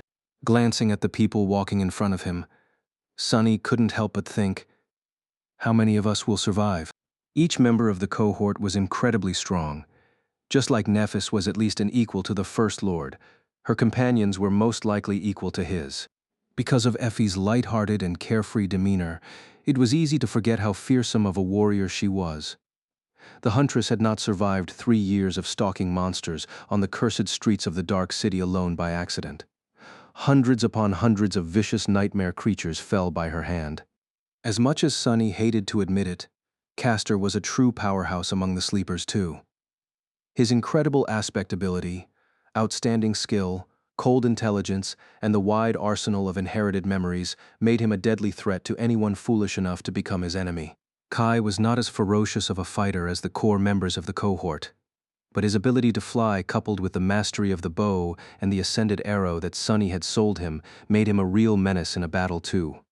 Cassie was not much of a fighter, but her gift was arguably more important than any combat aspect ability could ever be, especially so on the Forgotten Shore, where inconceivable dangers lurked under each rock.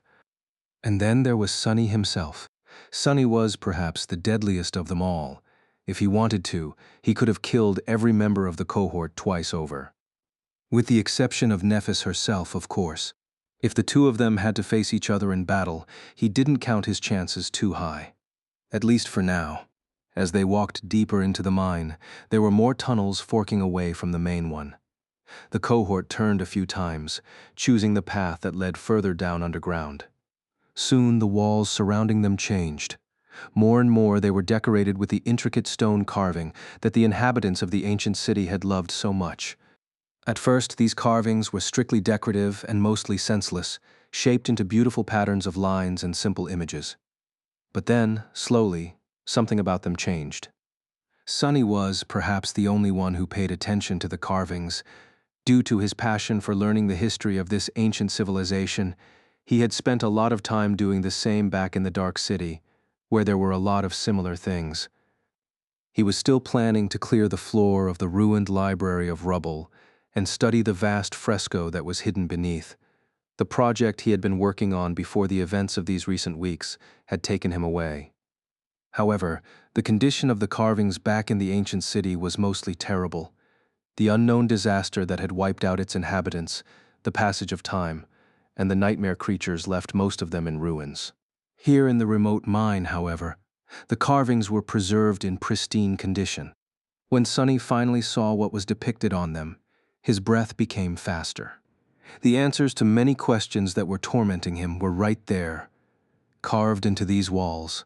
Chapter 249, Curse of Darkness. Depicted on the ancient engravings, a beautiful land was bathed in sunlight. Lush forests, glistening rivers, and fields of flowers surrounded human cities built of stone. From what Sonny could tell, this was the forgotten shore before the mysterious and terrifying curse had turned it into the desolate hell it was today. In the next mural, the beautiful land rested under the sky that was full of stars. Suddenly, one of them fell to the ground, causing a wave of destruction to wash over the human cities. When people approached the center of the crater left behind by the falling star, Sonny almost stumbled when he saw the next engraving. In it, a naked human figure was standing at the bottom of the crater, wreathed in light. The inhabitants of the stone cities were surrounding the radiant figure, dressed in archaic garments and armor. The figure seemed beautiful and pure, as though untouched by the imperfections of the mundane world. What made Sonny lose his composure was not its beauty, and not how eerily familiar the soft radiance emanated by its skin was, but its face. On it, 3 eyes were burning with pure, incandescent light. 2 were just like that of a human, with the third one situated above the other ones, right in the middle of the creature's forehead. Just like that of the terrible skull that the walking colossus had shattered with his stone hammer in the middle of a raging storm. What does it mean? What is this thing? To Sonny's dismay, the next engraving was heavily damaged. He couldn't discern anything of what was depicted on it. However, the one after that was in almost perfect condition. On it, the radiant figure was kneeling on the ground, its chest pierced by the spear of the tallest human among the inhabitants of the beautiful land. What flowed from the terrible wound, however, was not blood, but an endless flood of pure darkness. Why? Why did they attack it? What happened? Left without an answer, Sonny walked forward and soon reached the next mural. He saw darkness devouring the humans gathered around the fatally wounded creature and spread. Soon it devoured the crater left by the fallen star, too. And then, it devoured the entire world. The curse of all-consuming darkness, he whispered. Finally, Sonny got a glimpse at the origin of the terrible disaster that had destroyed this land and turned it into a hellish nightmare. Although the details of it were still unclear, one of the mysteries he had been trying to solve now had an answer. But the story told by the engravings was not yet over. Walking further into the ancient mine, Sonny learned of what had happened next. As the darkness spread across the world, it reached the skies. The stars were either devoured by it or fell down, turning the sky into a terrible, lightless abyss. The starless void. The sun never rose above the cursed land again, leaving humans trembling in the cold. Soon, horrifying creatures came from the darkness to devour them. The best and the brightest of the ancient civilization took arms to defend their cities, and for a while they were able to resist the tide of monsters. But then, humans themselves started to turn into abominable horrors. At that point, Sonny felt a cold shiver running down his spine, and couldn't help but tremble. Not because he was affected by the tragic disaster that had befallen these ancient people, but because it all seemed so terrifyingly familiar. The details might not have been the same, but the end result was eerily similar to what was happening in the real world right now. A curse that suddenly appeared and spread across the entire world. The horrible monsters that came from nowhere to attack settlements and devour humans. the champions who had taken charge of defending their kind from the abominable creatures, and the fact that some humans had begun turning into those creatures themselves. Was it not the same as the nightmare spell spreading like a plague across the globe? The nightmare creatures coming through the gates, the awakened rising to fight against them, and the unfortunate souls who failed their first nightmare transforming into monstrous abominations. The only difference was that the story of the civilization of the Forgotten Shore was already over. Eventually, the curse had destroyed it. The people of his own world, however, were still trying to resist such fate. But was it even possible to defeat fate? The inhabitants of the Forgotten Shore were proud and mighty. They were capable of building cities that stood for thousands of years and fighting against the most terrifying monsters on equal footing, and yet in the end, they were utterly obliterated and wiped out. Their land had become a cursed desert. Would the real world turn into a desolate hell like the Forgotten Shore, too, one day? With a dark expression on his face, Sonny turned away from the engraving he was staring at and walked away. There were a few more left ahead still.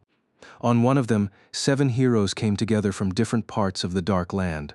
Under their protection and guidance, people living in the darkness migrated from their half-destroyed cities and came to the shore of the vast crater. There they built a new home for themselves, one surrounded by a mighty wall that no monster could scale or breach.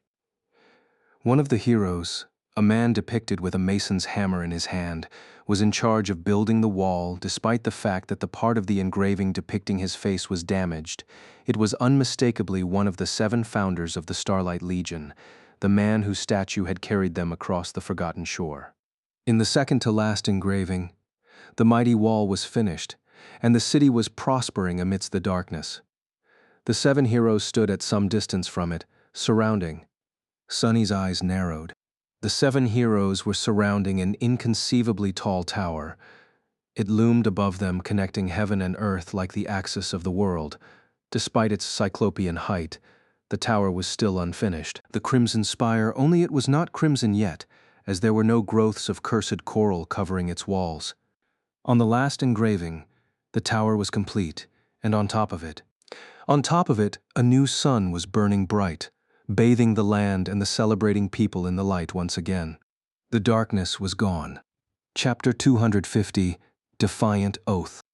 Sonny stared at the last engraving for a few moments, and then continued walking. The revelations he had uncovered on the walls of the ancient mine gave him a lot to think about. The truth that he had been piecing together for a very long time was finally more complete than fragmented. So, something had indeed fallen from the sky and put a start to the eventual destruction of this land. Sonny had suspected that this was the case for a while now, especially after witnessing the colossal impact crater that was situated between the Dark City and the Ashen Barrow. At times, he had been almost ready to believe that it was really the result of the vile thieving bird dropping the Weaver's eye on the mortal realm below, as written in the description of the lineage memory he had consumed. The thieving bird had gone mad after looking at the reflection of the unknown, which was apparently forever frozen in the depths of Weaver's pupil. The madness and corruption that reigned over the Forgotten Shore were similar enough for him to draw a parallel. However, now he knew that it had been an actual being that had fallen from the skies, wreathed in light and flame, a beautiful figure that emanated brilliant radiance and had 3 eyes on its terrible, perfect face. Sonny didn't know what led the ancient humans to attack it, but they had killed the creature, perhaps managing such a feat only because it was already weakened by its fall from the heavens and the events that had sent it plummeting down. But by doing so, they had unleashed the flood of darkness and caused the destruction of their land. Sonny was under the impression that the annihilation of the ancient civilization had been instantaneous, but as it turned out, humans had continued to fight against the curse for a long time. Generations, even. That's why the founders of the Starlight Legion were described as being born in the all-consuming darkness. He didn't know whether the monsters that came to feast on the human flesh had been contained within the body of the fallen being, along with the ocean of darkness, or whether they were all humans corrupted by the curse, with those present at the moment of the creature's death becoming the most terrifying ones. What he did know, however, was that the Starlight Legion had managed to push the monsters back and build an impregnable fortress for the humans under their protection. That fortress would later become the Dark City. And then, the founders of the Legion had achieved something even more inconceivable. They had built the Cyclopean spire and somehow used it to create an artificial star. Yes, the sun shining above the forgotten shore was not real. It was in fact a human creation. Speak about ambition. It was hard not to feel awe after learning that those 7 madmen had actually managed to create a sun. They had made a defiant oath to return light to the cursed land and gone about it with terrifying resolve and sincerity. The story depicted in the ancient engravings ended with a celebration. The forces of good had vanquished the curse of darkness and brought a new era of light and prosperity to the inhabitants of the ancient city. However, that was not where history ended. Something happened between then and now that had caused the obliteration of the ancient civilization, the corruption of the spire, and the appearance of the Crimson Labyrinth. But what? That was a mystery for another day. Perhaps he would be able to find the answer to it back at the Dark City. What Sunny did note, however, was the difference between the dark reality shown in the engravings and the state the Forgotten Shore was in now. Yes, the ancient murals showed a world completely devoid of light. But it was different from the hell that Sunny and the other members of the cohort knew. The engravings did not show the curse of darkness as a literal sea. With no sun and no sea, there was no cycle of tides that turned the Forgotten Shore into an ocean of black water every night. The Dark Sea had appeared at the same time as the labyrinth then, or at least as the result of the same event. Sunny was sure that the two were connected, but he didn't know what significance that information hid. The other thing he had noted was that, while the other members of the party were initially indifferent to the ancient engravings, at some point that changed. When they had been walking past the mural depicting the radiant being with 3 incandescent eyes, Nephis had stopped and looked at it for several long moments. Then, she turned her head away, lingered for a second, and continued walking. Sunny had not missed that detail. However, he couldn't even begin to guess what it meant. Some time later, they entered a wide circular hall. In the center of it, a dark chasm opened into the depths of the mountains, leading so far down that Sunny couldn't even see its bottom. It looked like the gates of the underworld. Thousands of years ago, there were wooden ladders and platforms leading down the main shaft of the mine, as well as a system of ropes and pulleys to lower the miners and lift containers full of precious ores up. Of course, all of that had rotted and collapsed a long time ago. With a sigh, Sunny glanced at Nephis and asked, "We are climbing down, aren't we?" Instead of answering, she simply summoned the golden rope and shrugged. He shook his head. "Wait. At least give me some time to scout ahead and see if anything is waiting for us at the bottom of this thing."